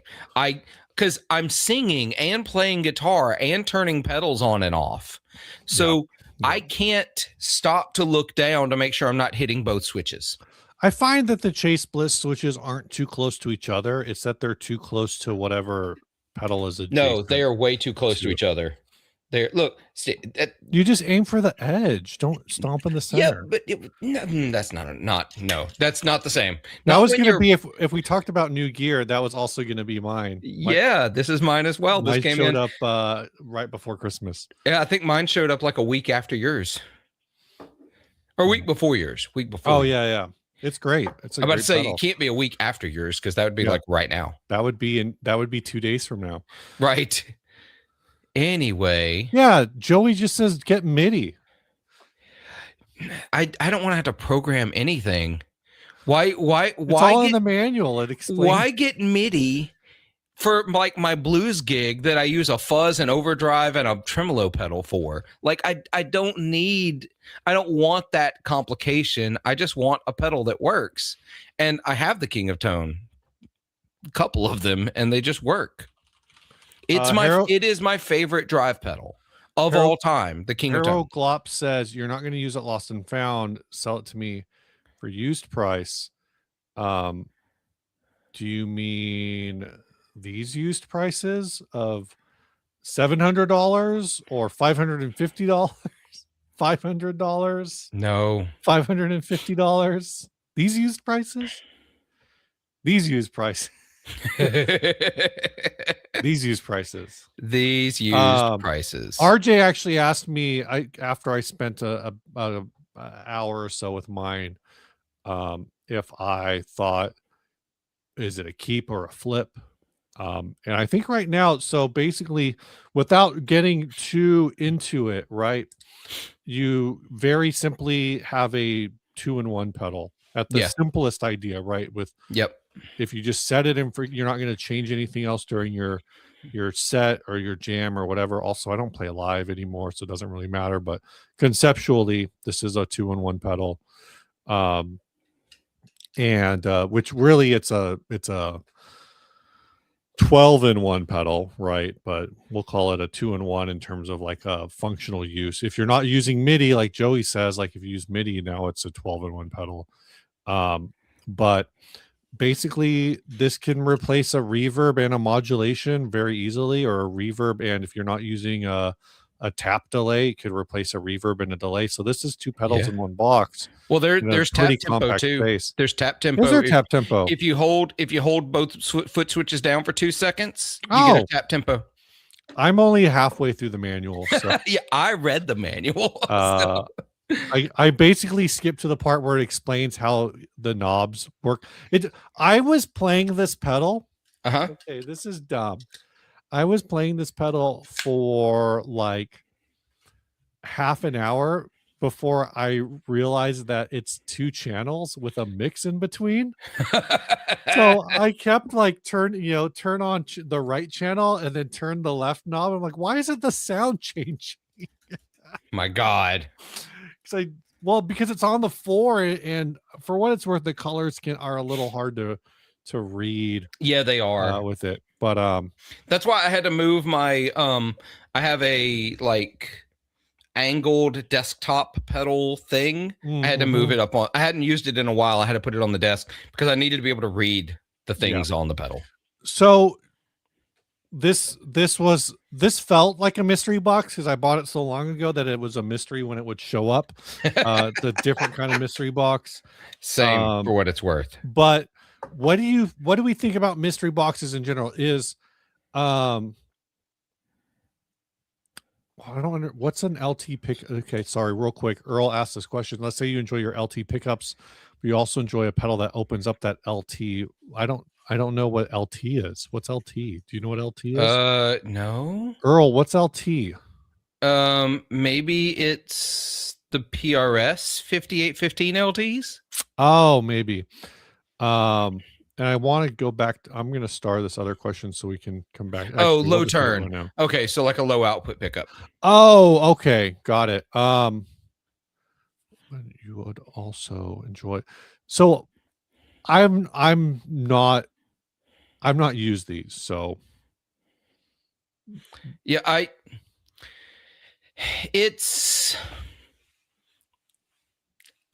if you like the LTs, why are you trying to open them up? Like, I know that's a weird thing to say, right? But you're saying if you're enjoying it, but you want to change it completely, then why are you enjoying it? Anyway, that's a bad pedal. I would blind recommend for reducing the muddiness on any pedal. ZVEC super hard on. Yes. Or a super hard on based boost. There's something that pedal does in the upper mids or that circuit, because I haven't actually owned a super hard on, but I've owned a couple different pedals that were based on it. Full on. And when I say based on it, like I'm talking about Crackle OKs. Yeah. Which also the Summer School Extra Credit Boost is one of them. Yep. Extra Credit Boost is great. And that's got 2 channels on it. So it's actually less super hard on and more was the super duper 2-in-1. Yep. I think kind of a thing. I'd recommend something like that. There's something in the high mids of that circuit that even though it's a boost, it's got like, it's almost like more of a boost with a presence knob kind of a thing. Yeah. That I would go for. MJD says, as far as mystery boxes go, just Porsche pirate somebody's Amazon package, and you'll probably get a better stuff than what's in the Premier Guitar mystery box. One last thing I wanted to hit before we move to the mystery box thing. Yeah. Jessica asked, how are the lost and found in a band setting? I think it depends on the band. I think it depends on what you're doing. Just playing around with it, I definitely think I could have found uses for it in one of the bands I was in. But it definitely is leaning heavy onto the weird side of things, which isn't to say it wouldn't be usable. It's just like it would be usable if you're in like a Sigur Rós cover band. Yeah, for me, I think you could be as weird or not weird as you want to be with it. Like one of the more like vanilla sounds, which is going to be, it's none of these are vanilla sounds, just putting it that way, but it's got a tape delay. Right. It's got a great sounding tape delay on the right side, and it's got a great sounding, they call it an ambient reverb, but if you pull the mix down, or I'm sorry, don't ramp the decay up too high, it's a great just reverb delay pedal. Yeah. And so for that alone, I'm really happy I bought it. Yeah. Like which I mean, actually usable. Which I mean, also to Heroglop's point, like if you're only using it as a reverb and a delay, there's probably cheaper options to do kind of the same thing. Probably. Okay. Mystery boxes. Premier Guitar mystery box this year seemed like it took hours to sell out. It's the longest I've seen it take. It's the first time I've seen advertisements for it. Is the Premier Guitar mystery box mystery stocking, is it dead? I think so. I think other people have, I mean, I'm gonna buy one next year. Oh yeah, because you got to do your video, but I think it's dead. I think I like the idea, but I think other people are doing the mystery box better now. So that's, I think the other question then is, so I've got the Renan cuff. I posted a picture of it on Instagram. I got the White Elk, which is basically an elk big muff style pedal, which is, again, I've said it before, or I said it on the show. I think that is basically the, like in a similar vein as the Earthquaker, his Amidas. So it's gonna do a big muff adjacent. It sounds huge, like it's a massive pedal, but yeah, I think this year, I don't know when, I don't know which one. Okay, so real quick, just to Gonzo says, does everyone get the same thing in the mystery boxes, or do you have a chance of getting a win? I've known a handful of people, Philip, who have actually gotten wins. Michael Freer, who was in the chat earlier, got a win back in like 2017 or 2018. He actually won one of the guitars. Oh wow, yeah, that's right. From a company that I think went out of business like a year later, but you know, oh no, they're still. A friend of mine this year got the StewMac 2 Kings pedal, King of Tone. So that was, I would call that a win. Maybe this guitar company does still exist. I thought it was Dream Guitars, but I'm looking through their site and I'm not seeing his. But yeah, so people do win, just not me. Yeah. I got that amp that one year. Yeah. Technically,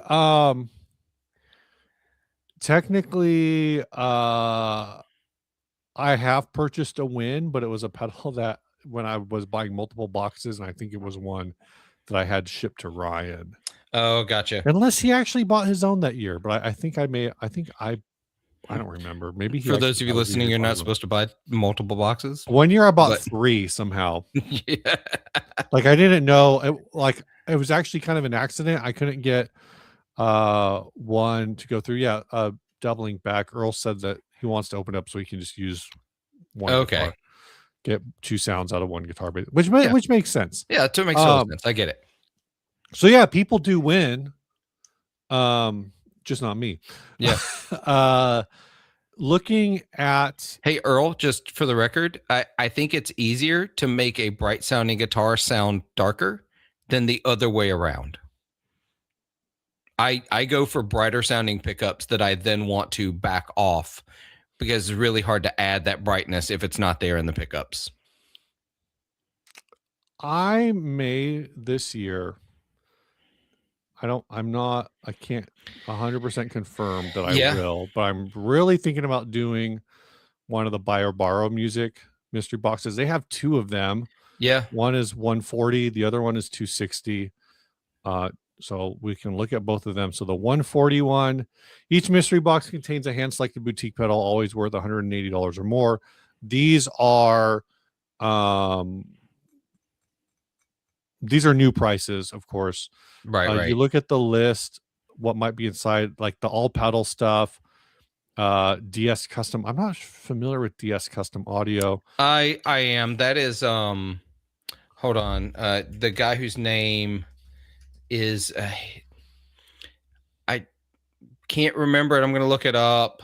They're a German company. Oh, okay. Because they talk about him over on that pedal show every now and again. What is his name? Dominic Schmucker. Yeah. Apparently. That feels like a character name. Right. It sounds like made up, like Hughes and Kettner. Like Hughes and Kettner. Summer School, a big chunk of the Summer School lineup is in there. The Victory Amps preamp pedals are in there. A bunch of Earthquaker Devices pedals are in there. Copper Sound, Death by Audio, and some Death by Audio stuff. So I think, this is a decent list right now. And I don't know, I guess that's the whole list right now.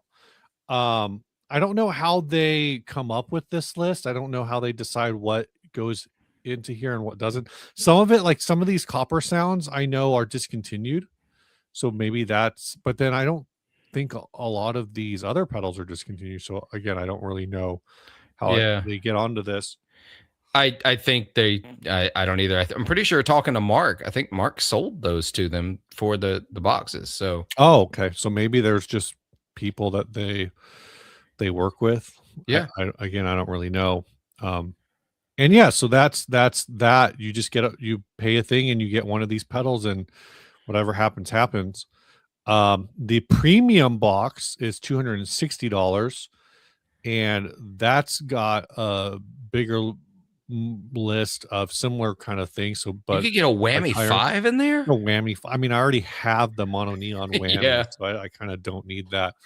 The Game Changer. In some ways, I almost think that this premium box is kind of worse because it has like utilities like the Trio Plus. Oh man, if I got a Trio Plus, I'd be so ticked.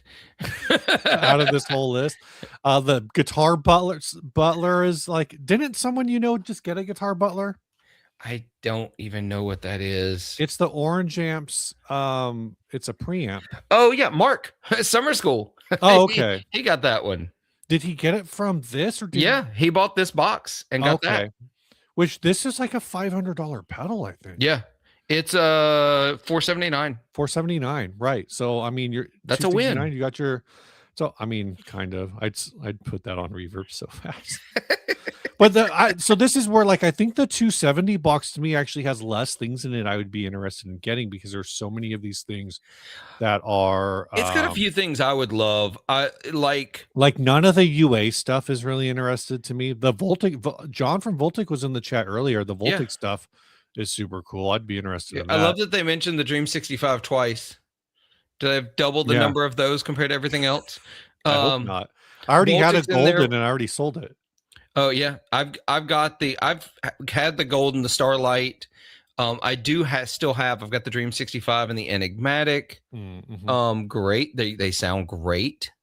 Can you can go direct with those too? Like that's the whole point. Yeah. You can use them as a drive pedal. I found out. I'm like, what? I haven't even done that. So, I think it's good. I think it could be worth it. I like some of these. Like I'd love the El Capistan V2. I loved the El Capistan V1. I used it for a long time. Yep. Still one of the better tape delay emulators out there. Let's see. There's a bunch of walrus stuff, a lot of walrus Yeah, a stuff, lot of walrus and then stuff. and then a couple wamplers on here. So to me, it's less interesting, but both of these are things that could be make But here's for the an thing about interesting those, video. and this is where I think the Premier guitar finally fails. Hmm. You know you're getting a pedal. You Yeah, know what you're yeah, getting into. Like with the and I get it. It's $50 or $45, whatever sure. it actually is. Yeah, but one year I got, hold on, they're still in a freaking drawer. One year I got these things. The Yeah, pedal like topper yeah. I get thing. those every year. Yeah, I got these. I got a digital gift card, and I got a traditional African print Fender strap that I can never use because I have the wrong complexion. I can't appropriate that. Right. I It's mean, you like could. I could, but I'm just it. It's a little. That was what made me decide I'm not doing it anymore. That package. Gonna bounce around a little. Eric Ludinger says, how much money do you think you spent? We kind of, you and I think, tried to work through this. Ryan and I tried to work through this. It's somewhere in the neighborhood of like $450, I think. Let me Like see if I still have 400. it. I did the math, and I accounted for inflation and everything. Yeah, yeah. I think with the inflation, I think we said it was like 8 years, and I think with inflation it was like four. And that's only counting, again, that's not counting the years I bought more than one. Yeah, because I because don't I'd think I have to still have it. look across multiple email addresses, but it's somewhere around 450, which is where, like, Ryan's like, oh, you could have bought like one nice thing with that. It's like, yeah, oh, if I save $45 a year for 10 years, I can buy one nice thing. Like, Right? No, that's not how economics work. um, Joey says, did you see the limited edition Red Witch pedals? I dropped off the Red Witch email list. I don't understand that company. I don't. They're just a complete weird brand to me. I don't even know what they make anymore. Me either. They've got plant pedals now with giant knobs. Okay, we got to look at this. These knobs are cool. All right, if you're going to show it, I'll stop trying to look at their website because it's going slow. These Look at knobs are those. cool. The flower designs, I guess, are cool, but I don't. What is that? It's a Synthotron. What it? Oh my god! I don't know what it does. And JD says Steve used to be super rich, Steve, before he started buying mystery boxes. Now you're super middle class, Steve. Yeah. But I don't know. Are these the limited edition? These are six. This is Red Witch does so many limited edition runs, though. Yeah. There will only ever be 69 Cybelium made. Once they've sold out, that's it. So this is that pedal.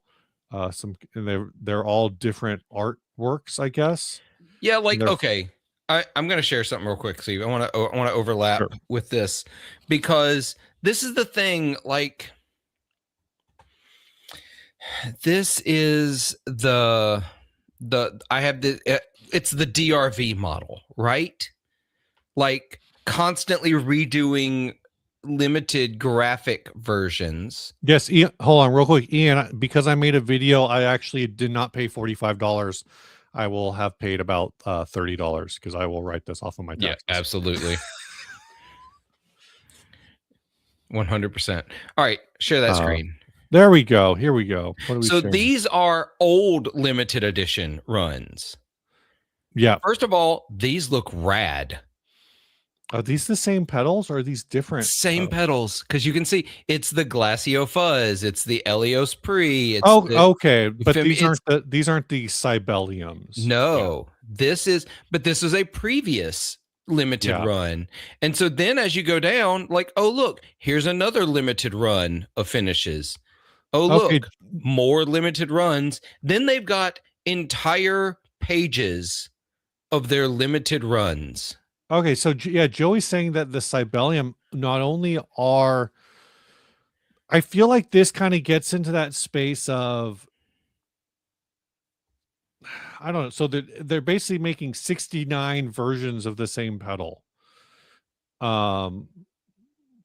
It's a Yeah. 20 poured 24 years of designing into the sound, look, and feel.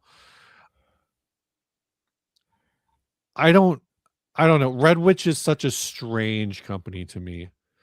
Yeah, they Um, are. They're just weird to me. I don't understand them. it feels like they've gone fully, like fully, like they have rebranded. They've rebranded since the time that I kind of like checked out on them for what it it's it worth. it feels like they're an art product and less a tool product now.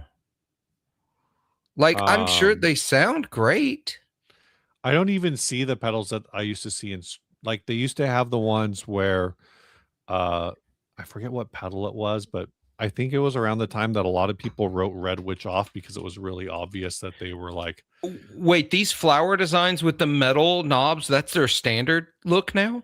yeah, apparently. Weird. Because This is they used I to have the ones that were like silhouette-y. Well, they used to have the ones that were like pretty plain. I thought they had these that obviously the Synthetron's an extreme version, but this Yeah, is the aesthetic I was used to with yeah. them. So I think the flower thing is like their current new aesthetic. But what I was thinking of were those Seven Sisters pedals, Yeah. which were kind of like weird. I don't know if they were weird, but there was definitely like trying to push a sensuality with it, uh, like a silhouetted sensuality in their design. Yeah, I get that. Yeah, Good Music Good says they're more like Labubus. I like this idea though. That they said good music is good said before. It would be cool if the 69 different images made a flip book. Yeah, yeah. That would be rad. And again, I don't know. I don't know if I've ever even played a Red Witch pedal. Maybe a long time ago. I did. I just don't remember. Um, going back to the original topic here. Yeah, these don't seem like they're meant to be actually used. Yeah. I mean, these Apothecary series ones, I think you would use.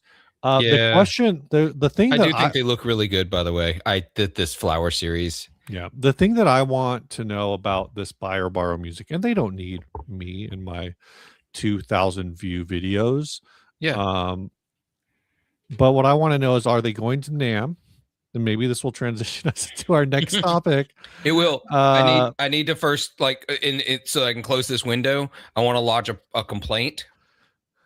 What do you think my complaint with this pedal, the form factor, not this individual pedal? The form factor. What is my problem with this pedal? Side jacks. I don't care about side jacks for audio. I don't know. Look where the power is. Oh, that it's on the below? The bottom side. Yeah. Garbage. Hate it. I hate it so much. You want top or at least above the jack? Yes, I want above the jacks. Yeah. Yeah, anyway. I've got a couple pedals like that. What I was going to say is I want to know if the buy or borrow music guys are going to NAMM. Yeah. And then I want to know, maybe can I get a discount on in exchange for video? Like, I'm not asking them to. I'm not Ryan. Right. You're not trying to get free or to pay you. I mean, free would be sick. Yeah. Free would be sick. But, they already pay a ton because I only know about their stuff because of ads. Well, now it was originally ads, and then people started sending me like, oh, why don't you do this mystery box?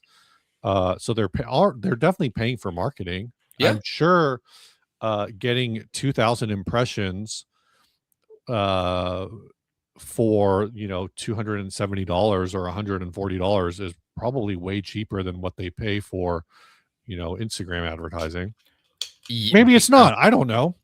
I mean, I guess it's impressions versus click through, but I don't know what all's in their boxes. I don't know if their boxes are fun. Yeah. I will say, like, there is something to be said for the Premier Guitar one. Like it's because even if you're cracking a $45 box open that has, in my case, I think it was like $57 worth of stuff in it. It's like 6 or 7 different items, or 6 or 7. Yeah. I did that on accident. I feel like that's just a very musical anyway, it doesn't matter. But it's got multiple items in it. So there is like a funness of like, oh, what's this? Oh, oh, 2 stickers. Let's look at the 2 stickers or whatever. And they're different. And so you're kind of like, even if it's all kind of things you don't really want, um, what's the concept here? Like, what am I trying to go with? Like, the Premier Guitar one, because it has multiple items in it, you have the fun of looking at multiple items.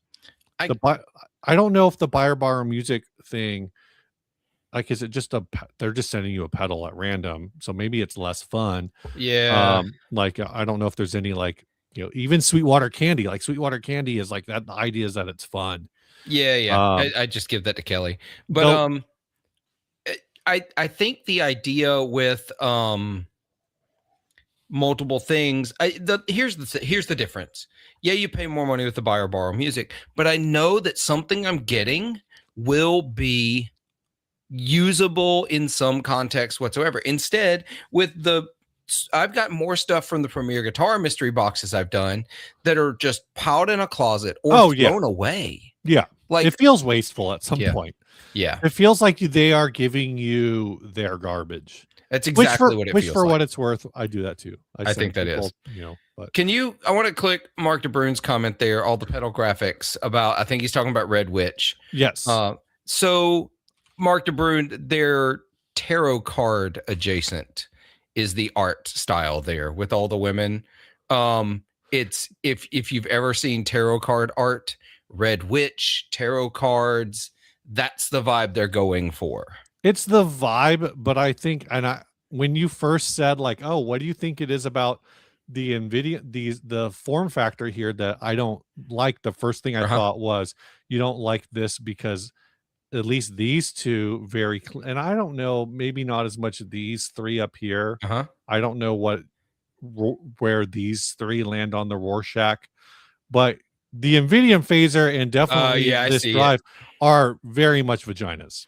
Yeah, well, they're reproductive systems. It's like the Merkin, the Merkin fuzz back in the day. I see it. I totally see it. The Seven Sisters ones were definitely more so that, like I said, it was like this mod sensuality pedal. But these ones, like, and for what it's worth, there was a pedal called the Velvet Fuzz. Do you remember that one? I do. Was that a Wampler? That was a Wampler, yeah. But it's not this graphic. I'm thinking of a different graphic, so maybe it's not the Velvet Fuzz I'm thinking of. But there's been various fuzz pedals that have basically had like Merkin art. Gotcha. Owner of Red Witch, by the way, also a writer for Premier Guitar. I think they just get pedal anyway. I don't know. So moving from, and I've said this before, one last thing on the mystery stocking thing. I think 1 year, I think I said this the last time we live streamed. 1 year Premier Guitar should send everybody a pedal. That would break the system. Get Nuix, get Boss, get somebody. Everyone's guaranteed to get something. Everybody gets a DS1. That would everyone, this box of sad is a DS1 and a strap and an option. You could put a DS1 and a knob turner thing in there and still be under the price. No, you'd like a DS1's $70. Not at wholesale. It's not. No, well, that's fair. That's fair, but no one's counting wholesale when you're doing this. But it's for their purposes of creating it. Yes. Yeah. Anyway, Trevor Lawrence rushing touchdown. Oh my gosh, that's interesting. Oh, Steve is fantasy football's over, Steve. I'm in the ship, but I only have a 23% chance of winning. Oh, well, unless the Eagles go off, because like I was already supposed to lose. Like I was the underdog going in this week, even though I was first place in the regular season. I was the underdog going in this week with the guy who finished second but had way more points than I did. I just happened to beat him at the right time. The Lions absolutely shitting the bed a couple days ago. put me in like no shot territory. Jameer Gibbs like might as well have not shown up. Right. Well, anyway, you're not like me where all of my players are doomed to tear an ACL. Yeah. Let's move on. Let's do some predictions. NAMM here at the end of the show. Well, let's talk about NAMM because it's we don't know. We may live stream one more time before NAMM. Timeline. If we stick to schedule, we would. What time? What day are you flying out? I'm flying into Anaheim on the 20th, so that's Tuesday. Yeah, so potentially if we stay on schedule, we would stream right before you fly out. The Sunday before. Got it. My plan. This is not a prediction. It is a plan. Mm-hmm. If I can so execute, is to do 3 live streams during NAMM. Oh, not from the NAMM floor necessarily, but maybe we'll see. But maybe from one of the creator booths in the. I could do that too. I could just do it from the floor. I mean, the Wi-Fi coverage inside the space is a lot better than it used to be. Yeah. I don't really know. I may just do it from the house. I may just do it from an Uber. But my goal is to live stream for at least 30 minutes a day. Mm-hmm.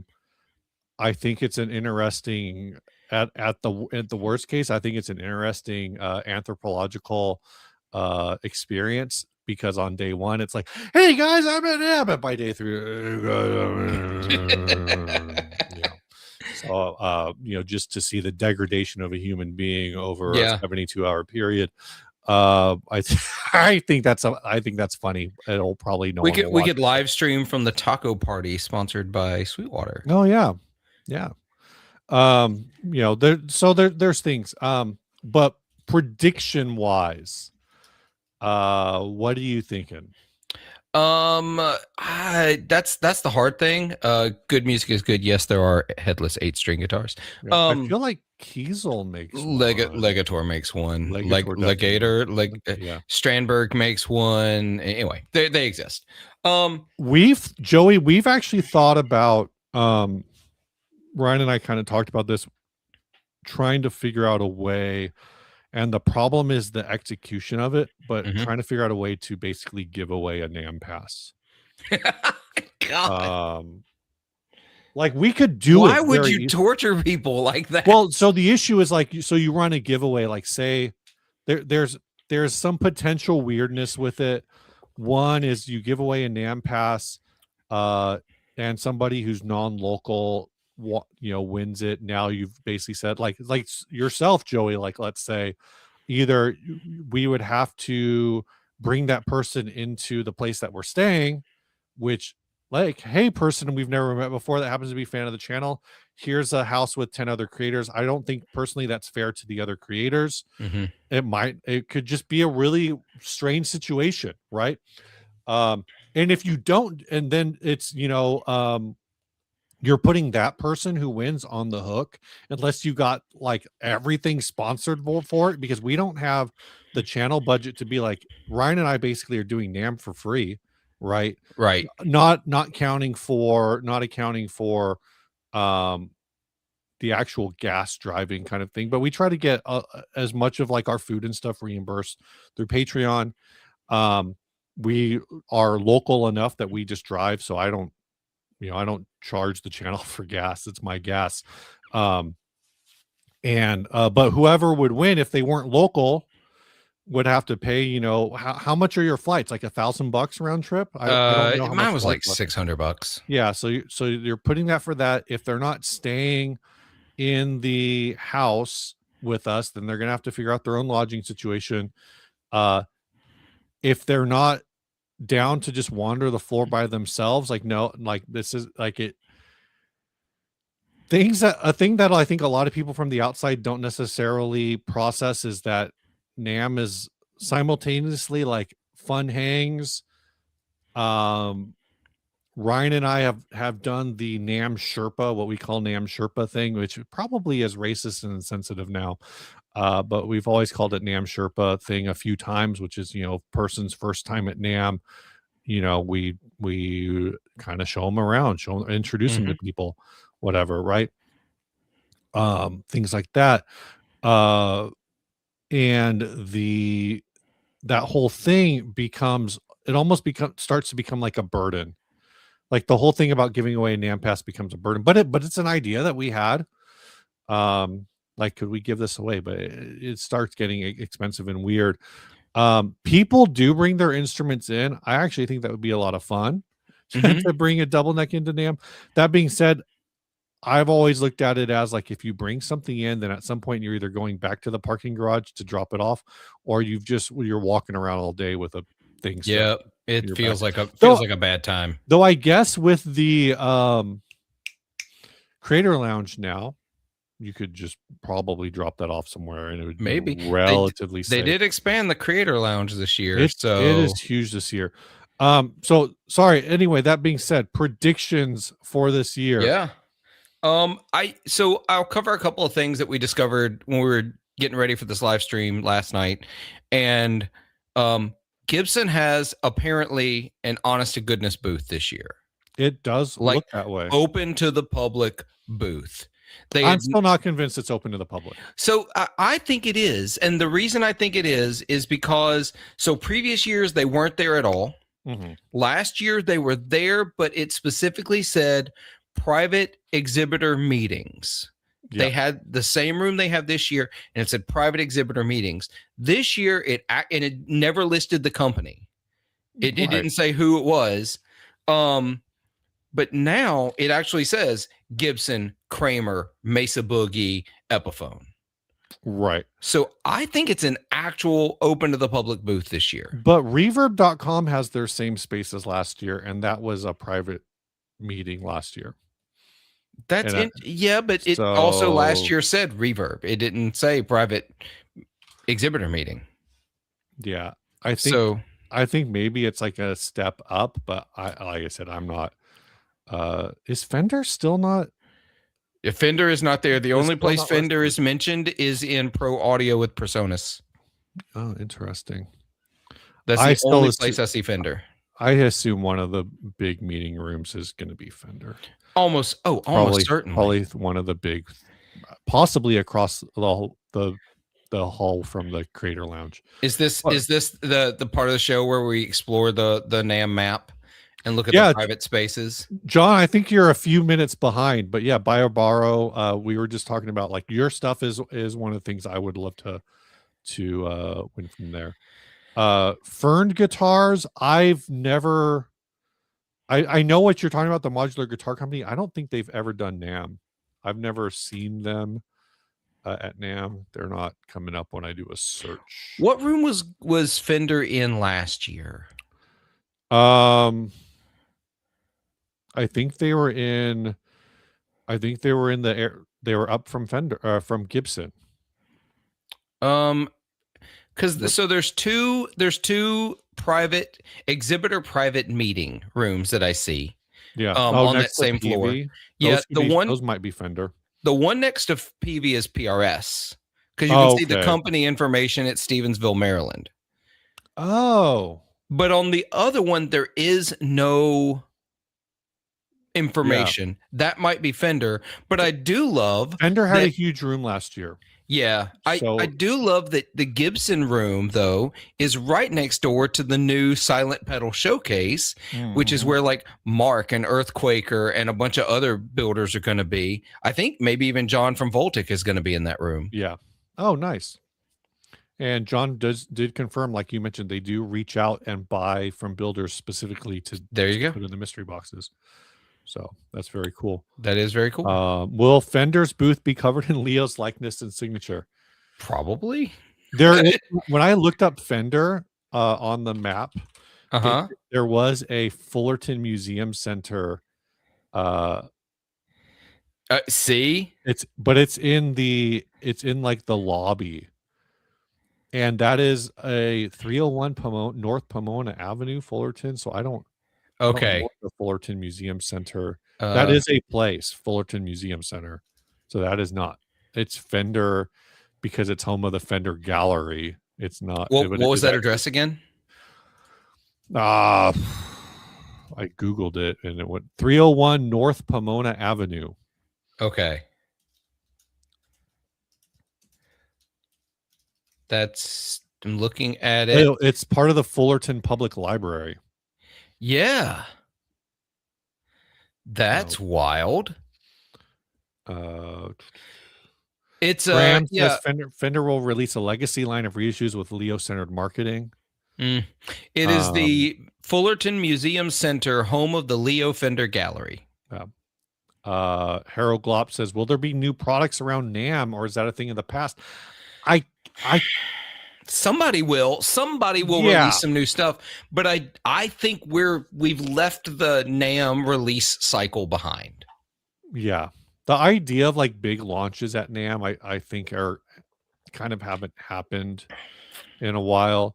Yeah. I think there is a thing to be said for I think some brands do it, but I think a lot of the smaller brands are doing more of the we're gonna leak or we're gonna like start talking about prototypes at NAMM, and then that turns into that turns into a launch later. Like Mark, I think, did that last year, where there was a prototype at NAMM, or maybe it was a couple years ago. He had a prototype at NAMM. Oh yeah. He had the April or May. Was it the chorus? It was the chorus. Was it the chorus? Yeah, it was the chorus because he wanted to release it. Yeah. No, it wasn't. It wasn't the chorus. It was the reverb because he wanted to release the reverb on spring break because it's the spring break reverb. I think that's more common now. I think a lot of the smaller brands are kind of understanding that for the cost of going to NAMM, unless you're looking for a retailer or whatever, you're kind of just better off.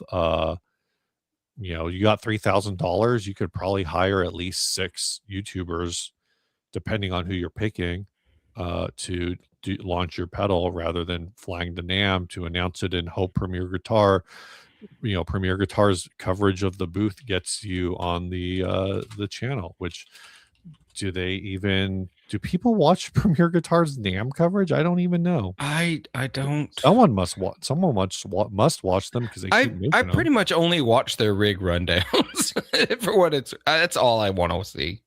That's it. I'm trying to get back to. I mean, their channel gets real mixed views anyway. Yeah, it does. It's 51,000, and then that 51,000 view video, which is the Jesus Lizard rig rundown, is sandwiched between a 5.6. That video has 51,000 views, and it's sandwiched between a 5.6K and an 8.1K video. Their NAMM stuff, I guess, Dan Electro got 12,000 views. XVive got 6.6. Sakalis AudioWorks got 3.9. So it's kind of just all over the map what their NAMM views are. Man, 3.2 thousand on an Ashdown bass rig. Whew. What is so some of these booths have what looks like a page turning icon. I can't figure out what that means. I'm not sure. On the map? Yeah. Give me an example. Novo Guitars. That's the one that's right in front of me, but there's a few others. Like Mighty Might has it. And yeah, I don't know what that means. What differentiates that from something else? I was looking. Pix has that too. Yeah. But I was going to mention Boutique Amps Distribution has a much bigger booth than I think they had last year. Where are they on the map? They are. Where did they go? Where are they in relation to Novo? Okay, That's what I got sent go south 2 blocks from Novo, and then go west 1. They're in 47. Okay, I see. Yeah. But like it's broken into 4 different segments. Yeah, that's interesting. Boutique Amps Distribution. So that's about the size that they used to have for what it's worth. So I think these are 10 by 10s. So what's that? 30 by 20? Yeah, but that's definitely, I think, bigger than they had last year. I think last year they only had one side of this. Yeah. But yeah. Let's see. Yeah, MJD, but YouTubers are 10K per video. Yeah, Mark Broom wants to see the map. Show us the map. Fine. Let me see. Let me see if I can do it. I'm trying something here real quick. So let me Oh, you see want if to share your map? yeah, let me try this. I'm testing out my browser's new like multi-tab view in a single pane. I wanted to see how it would share it. It only shares it like this. I will not go full screen. Well, that's because that is full screen for me because Ah, I have both our live stream and the tab open at the same time so I can see chat. yeah. So it's fine. We can work with this. Good music. Good says, was it last year that insufferable guy went around demanding a free guitar because he was a quote influencer? Yeah, It that was was last last year. year. Yeah, that was last year. And I didn't watch his interview with KDH. I don't know. So I don't know what his defense of. I did read the comments on that. So I opened the video. So KDH got my click. But then I just read the comments. I didn't actually watch the video just to see how people reacted to it. You know, my thought on that, because I did watch the original video. I get that it was supposed to be a joke. I understand that, but I think the way it came across was it was like such an inside baseball of a joke where Yeah. when the people aren't necessarily in on it, it gets weird. And I think it's the whole like premise of it where there wasn't like a conversation. It was just like, and there's the one acoustic brand where it's like, well, isn't the reason you're here to get exposure? And what more exposure could you have than giving me a guitar for free? Oh my And I'll give you a gosh. shout out on my 800K sub channel, and then we'll give it away or whatever. It was really bizarre. It was gross. It was just gross. And I think that, you know, Ryan and I have talked about this. I think I don't remember if I talked about it the last time I live streamed. But I think, you know, if Ryan just wanted a free guitar in exchange for video, like we could just go to Reverend and it would be done. Like it would be done. Joe K says satire died because it can't be differentiated between some people's genuinely held beliefs. I mean, I think there's a lot of truth to that. I do too. And I think that part of that is in this case, like Brandon, I've seen Brandon on other social media, like on Threads. He posts a lot of like hot take stuff that feels like it should be a joke, but then when you call him out on it, he doubles down. Yeah. Yeah, Earl says the handshake thing. So he like shook this woman's hand and then told her that her handshake was bad. Did he really? It's like something like that. It was just kind of weird. That's just awful. So I think there's things like that in the video that were just kind of rough. And it does the satire thing, I think it is true. And I think there's ways to do it that are fun. Like ultimately, like Ryan, when he's done like the surf guitars, like, is this a surf guitar? Like that's a very like in-house joke. Yeah, exactly. That's very I think nobody gets it if they're not just members of this community already. I did not see this, so I didn't watch the whole video. Oh no, I did. Like I think this was in the KDH one as well, that KDH calls him out that he talked to 2 different Asian women from the same company and he thought they were the same thing. Like Joey said, it doesn't, I think it both is and isn't a joke, but the problem is it's the kind of joke that the audience already thinks that's what happens. To this point, like I was saying, I think getting a free guitar at NAMM actually isn't hard. It's really not. For influencers of a size. For creators of a size. I kind of don't like calling us influencers, but it makes sense. It is what it is. It's kind of is what it is. And to my point, like we've never worked with Reverend, but we do have a working relationship. We do have a friendly relationship, or at least Ryan does, with Ken over at Reverend. Yeah. To the point where like I feel very confident in saying that if Ryan just said, dude, I went up to Reverend and said, I want to demo one of your guitars. I'll do it for free. Just give me, I'll do it for product. that they would do it. Yeah. Like it would be the most boring video ever because it could be a really good video actually, but the getting the free guitar part would be boring. The fun part would be Ryan and Ken talking because they're both great personalities. Exactly. Like that would be a fun conversation to get on video. RJ, if you watch this, take note. When Ryan goes to the Reverend booth, we should film it. But you know, there's a MIDI association. I'm scared of them. They're smart. Joey, we found your people.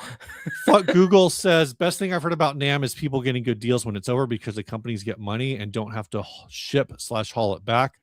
That is true. Yeah, that is true.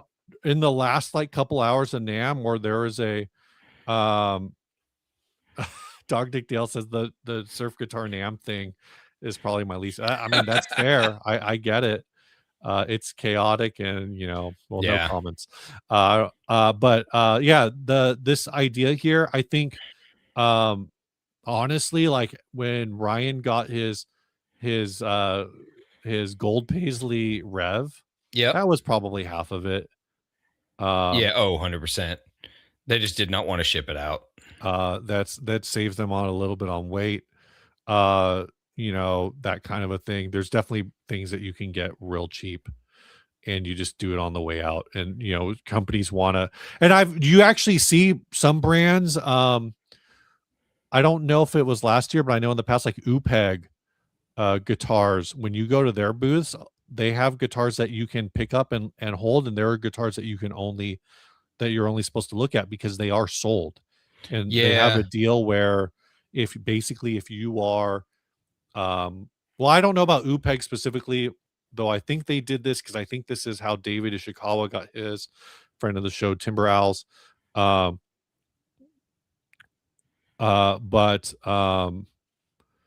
the whole thing is that basically they bring your guitar to the show, they show the guitar to people at NAMM, and then on the last day, in the last couple hours, you can pick up your guitar that you purchased. Yeah, that makes sense. That's the pedal showcase. Oh, is it boxed? Yeah. Oh, that's interesting. It is very interesting. Let me ask.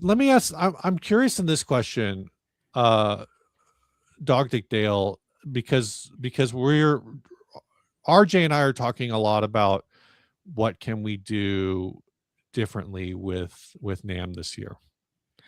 Are you about to ask what I was going to ask? Let me do this real quick.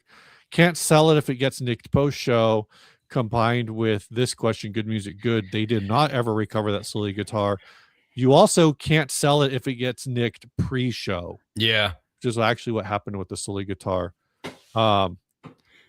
So this is a question for Dog Dick Dale, and MJD maybe already answered it, but I'm interested in what people think. He says, I see how Brian and Steve may get a lot out of NAMM. They're usually my least favorite episodes. The old ones were good, but you don't seem to be in it like you used to. MJD says, I love Ryan's old NAMM videos where he had the mobile rig and did actual gear videos with good sound. What kind of content, and it's not going to change anyone's mind, I'll be honest. Yeah. But I am interested in that feedback. Like, what do people want? I think things like this, these old NAMM videos with the mobile rig, they kind of look, the pull behind the curtains, if it is at all much of a pull behind the curtain, is that this, in some ways, this kind of undermines the channel at this point to do this setup. Though Andy does it, Andy goes to NAMM with a very different intention than we do. Yep. To be honest, but yeah. Oh yeah, there was the other place. I forget what the name of the company was that had all their stuff stolen on the last day. Either. Okay, so yeah, this I understand this, Dr. Dale. Surf guitar spotting is a good example of taking something that you're super excited about and turning it into fluff, because it's not going into necessary. It's this is a surf guitar because single coil pickups and a tremolo, and then you just run to the next booth. Like there's no kind of in-depth sort of thing. There's not like a conversation about it. Andy Bimson, my favorite NAMM video was one where Paul Gilbert hijacked it and was just chatting about random stuff. This type of thing is actually something that RJ and I are talking about a lot. And Ryan's brought up, this might be more in line with the kind of content that gets made this year. That's what I'm hoping to do. Is I want to do way less gear content and way more people content. Yeah, that's what I want. I haven't really done a lot of NAMM content, quote unquote, in the back, but that's what I want to do. I want to talk to people and get I tried to create a little bit of it last year, but it was my first year trying to do it, and I ended up not getting it processed, and it didn't turn out as good as I hoped, so it didn't get out there. But this year, now that I've had that one trial run with it, and I'm gonna streamline the stuff I'm taking. Like I tried to take a full camera and like the whole 9 yards, right? I think I'm just gonna take my phone and my phone and my Rode Go wireless units that I've got, and just run that directly into my phone for the audio and do people content. Right. Yeah, I agree with this take, MJD. I think early on it was definitely like, you know, it was the grind.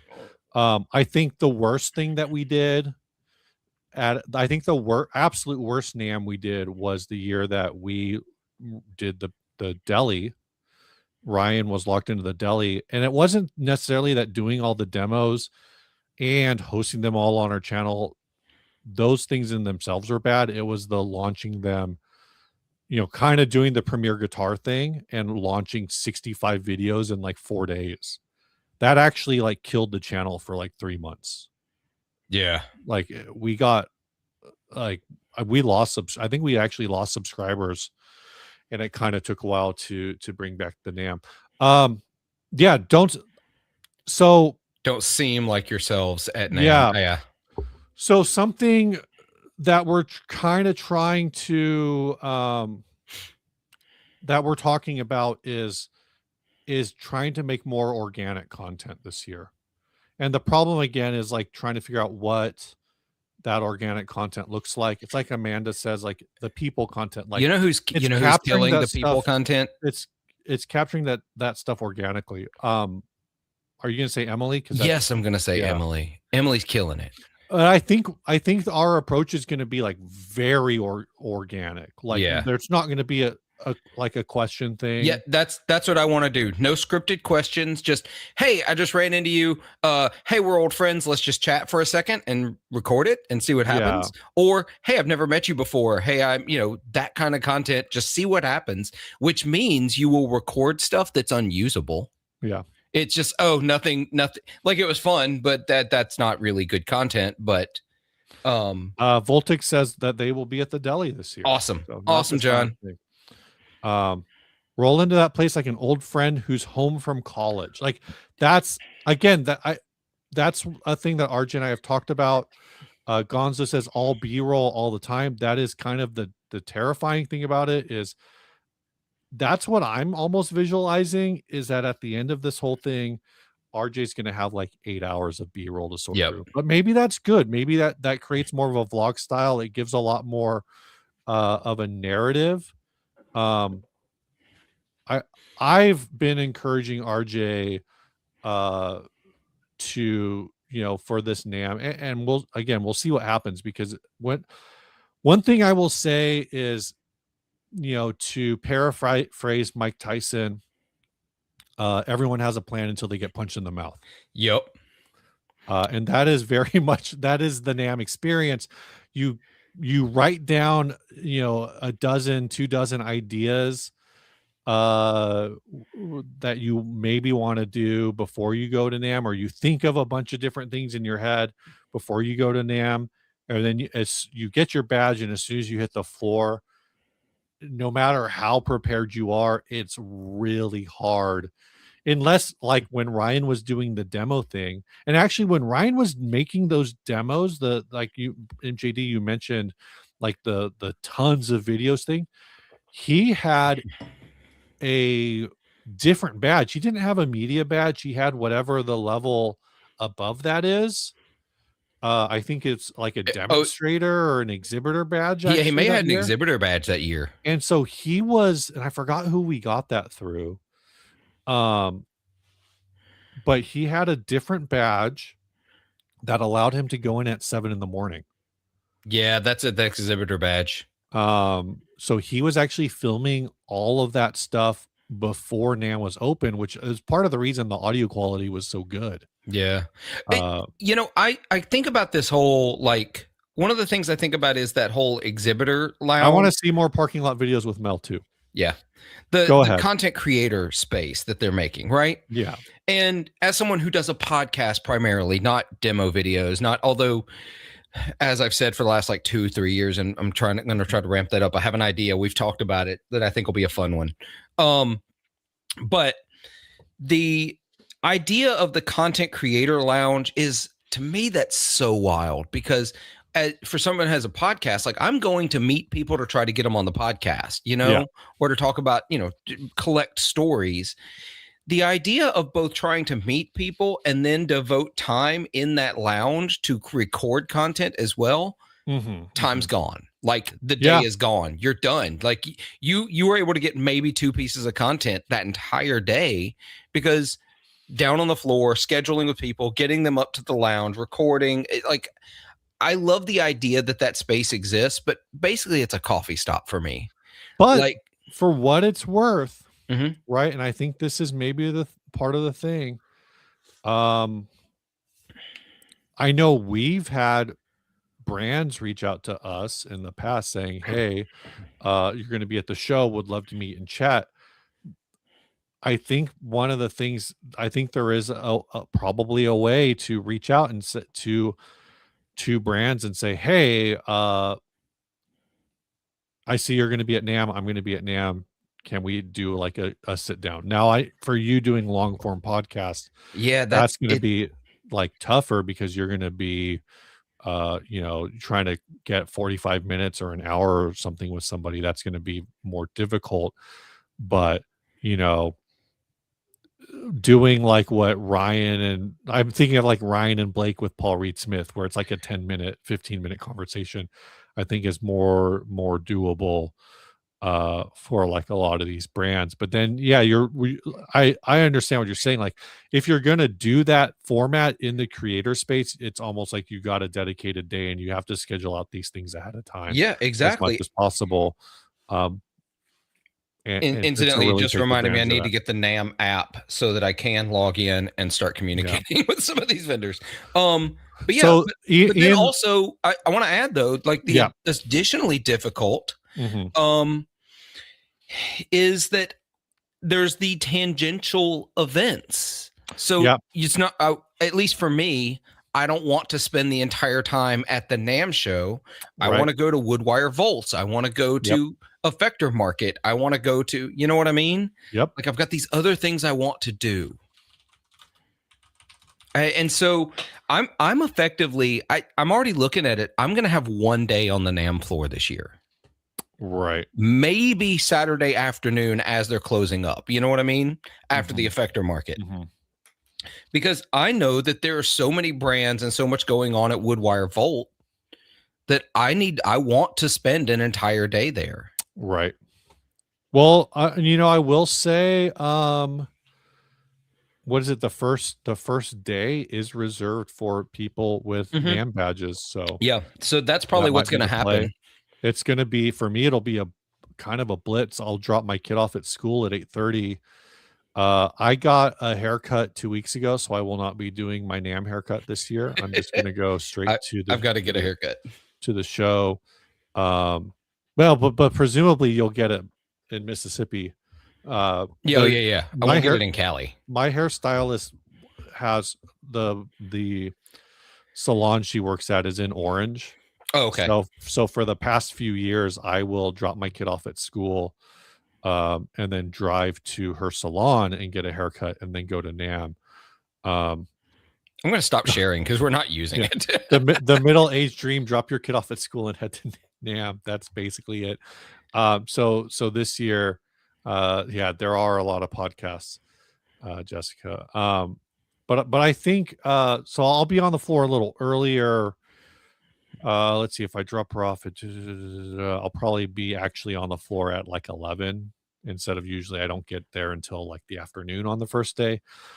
But then that's kind of like this rough thing. It's where I'm gonna pay for parking for a day and then only use it for like 2 or 3 hours, and then potentially be driving back there in the evening if there's any events on site on Thursday, which I don't know. Or you could just drive to the house and Uber from there. Yeah, I could. Uber is probably cheaper than the parking. Yeah, and since I'm getting there earlier in the day, maybe that's that could be the play. I'm still trying to decide if I'm renting a car or not.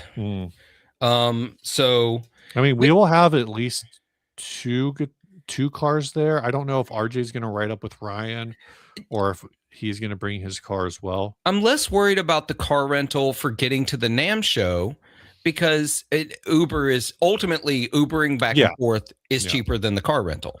Like if you only go there and back for car rental, if you only go there and back. But it's like so many other extra events. It helps to have extra vehicles. Yeah, we learned last year. Yep.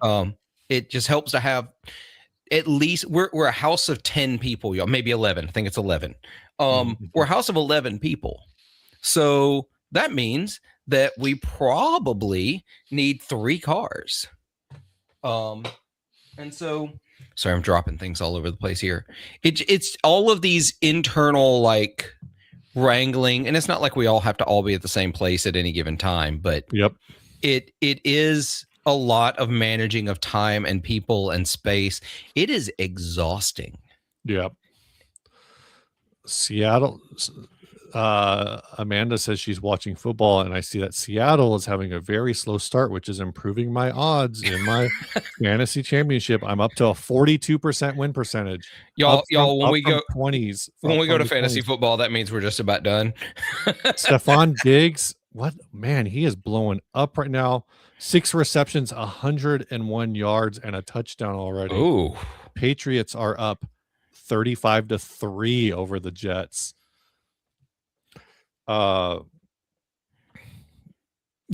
George Kittle's dead, so I'm not too happy with the 49ers he's not actually dead, for the record. He's not actually dead. Fantasy dead. I'm trying to remember which email. That's the only dead that matters, right, for me. Gosh. No, I don't as far as new things being launched at NAMM, I have no idea. Boss feels like it kind of has something. Brigitte Bardot is actually dead, not fantasy dead, but reality dead. Fuck Google. The Niners don't play until this afternoon, or do they play tomorrow? I forget. So that's why they play tonight. They're in the Sunday night game. I don't know what else. Here's what's going to happen at NAMM. Someone's going to launch a product. Something's going to get stolen. Hopefully not, but something will. Somebody's going to get sick. Oh yeah, I need lots to of people out, are going to get sick. I need to go to CVS and see if I can. Yeah, I need to schedule mine. I need to do that. I mean, honestly, like all this stuff I've been reading about long COVID now is NAMM should just not be happening. Let's be honest. Oh, look at you getting political, Steve. That's not political. With your science. This is 2025. This is Trump era science that is basically saying that basically like they're now saying that kids who get COVID their IQs will be lower as adults. Joey, emergency, you're absolutely correct, and I'm going to stock some up for the house.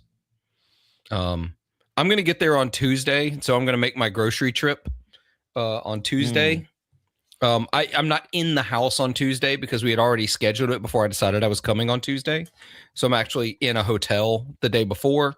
So, which is fine. It is fine. I might just rent a car for like the day, like a day, so that I can make like store trip and all that kind of stuff. Yeah. So I don't know. I don't know what's going on. Yeah, Earl says it's all about preventative care, but in this case, it's. I mean, they're saying that like for a long, there's some weird stuff going on now. Yeah. Basically, And apparently there's a super weird flu strain going around. oh, I already got that. I got that shot. I don't know Yeah. if it's for that strain, but I do have a flu shot already. But this is more. They're saying that like COVID now lives in your bone marrow. It never actually goes away, Oh, great. or at least for some people. Yeah. So that's fun.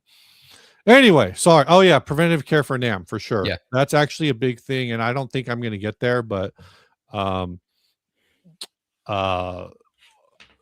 definitely like the years that I've been in better shape, the year that I ran, like the year or two leading up to when I ran a half marathon, like those NAMs are just, I just fucking cruised them. They were easy. Dude. I wish I was still in my runner shape to go to NAM. There was a NAM year where I woke up early.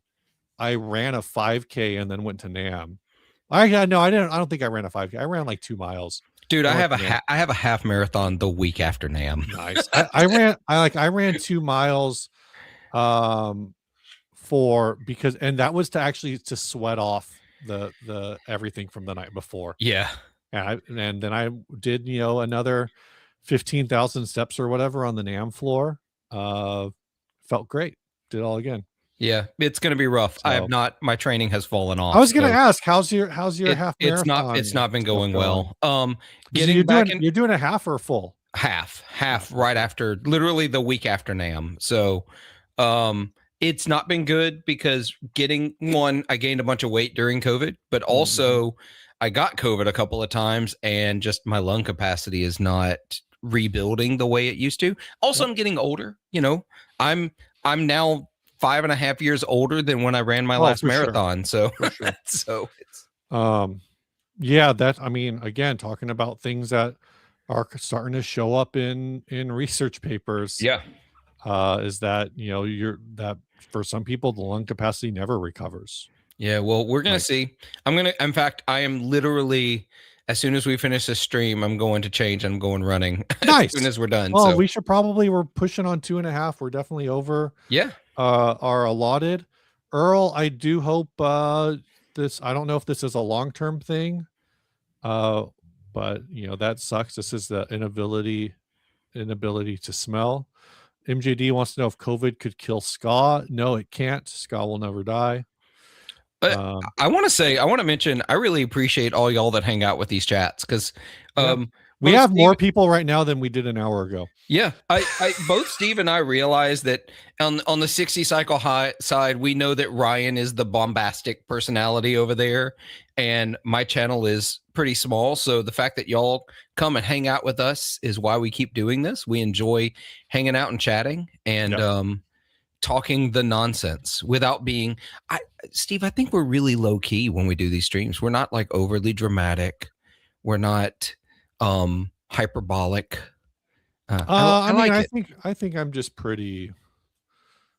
This is who I am as a human. You're a pretty even keel guy. This is what I do. Yeah. Awesome. I save my rage. Years ago I used to say that the Mark Ruffalo Hulk is the Avengers character that I identified with. This is a look behind the curtains into my brain, to the human psychology of myself. Why can't it be the Best Gibson? So in I forget which of the Avengers movies it is. They asked the Hulk or they asked Bruce Banner, maybe it was the first Avengers movie. They said, like, how do you get angry? And he said no, my secret is I'm always angry. That's it. And Yeah. I was like, that's me. Like, no, I'm actually always angry. Yeah. That's the secret cap. I'm always high. I do. I'm I'm remembering not always high. DeBrune, not overly dramatic. Philip once produced a Roland Space Echo live on stream to win an argument. I'm all about winning. That's my secret. I'm always thinking about math. Oh man. Yeah. I have so much science stuff I want to talk to Steve about sometimes, but really this is the live streams the only time we like voice or like face, visually chat. So I'm not texting science stuff to Steve. I mean, you can text it. We should just do science stream. You want to do dude, let's do a science heavy stream where you explain things I don't fully understand. I mean, but what if I can't? No, I don't know. I don't know. But it'd be fun. It'd be fun to just explore. My thing is legitimately is just knowing enough to read, to actually like be able to read things and have some understanding of it. So it's like you get to that level. But all right, we'll take this last question. Yep. Juvkey says, good afternoon. Oh, and before we do this, I want to say thanks to everyone and all the support for the channel. Definitely really love it. I'm gonna say this. I'm really bummed about it. I know, Philip, I mentioned to a few people that I think I got 4 new pedals in 2025, and I was trying to figure out what my favorite of them was. Oh yeah. I think it is the Lost and Found. But the reason I was asking this, and I ended up not having time to do it because I realized I have a lot of other things I need to do, is that the reason I was asking that question to you, Philip, is I actually got invited to make a 30-second demo for the Emmas. Which I wasn't able to do because it's just holiday season and things kind of crazy, but that's really great. The Emmas is the only official pedal awards show, something like that. I think is how they term it. And it's done on the Emily Harpist, whatever her channel's actually called. I don't know. But I am over there. I'm actually over there because of Richard F, who was here earlier, and I hang out with Richard and Gonzo over there a lot. I did not write an article for Reverb. I'm not sure what you're referencing, but I haven't wrote one. But yeah, I got invited to make a demo. I just didn't have time to do it, unfortunately. But I encourage you all to check it out. It comes out, I think, in 2 days. But going back to this, so multiple questions. What terms? I don't know if I think about this too hard, but and MJD says Dr. Watson. I definitely am like the sounding board of like, no, that's crazy. Doesn't make sense. There's definitely a lot of that. But going back to this question to wrap it up. Good afternoon, boys. Got any advice on starting a band? I do like Joey's answer of don't start a band. Yeah, don't do it. But the other thing, as I would say, is if you can find people who are local to you that you already know, that you are down, like basically don't start a band with anybody that you wouldn't want to share a meal with. That would be my advice. If you can't like hang out afterwards to share a meal, eat a burrito, drink a beer, whatever that is for you, then you probably just don't want to be in a band with that person. That's it.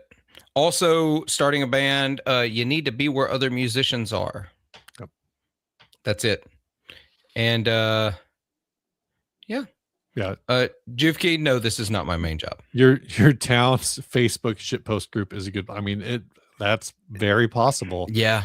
My town's got a couple of them, but that's it. Thanks everybody for hanging out. It's been a fun 2 hours, 38 minutes, and a few seconds. That's it. Philip, say bye. Bye. Stay grounded. And we end the stream.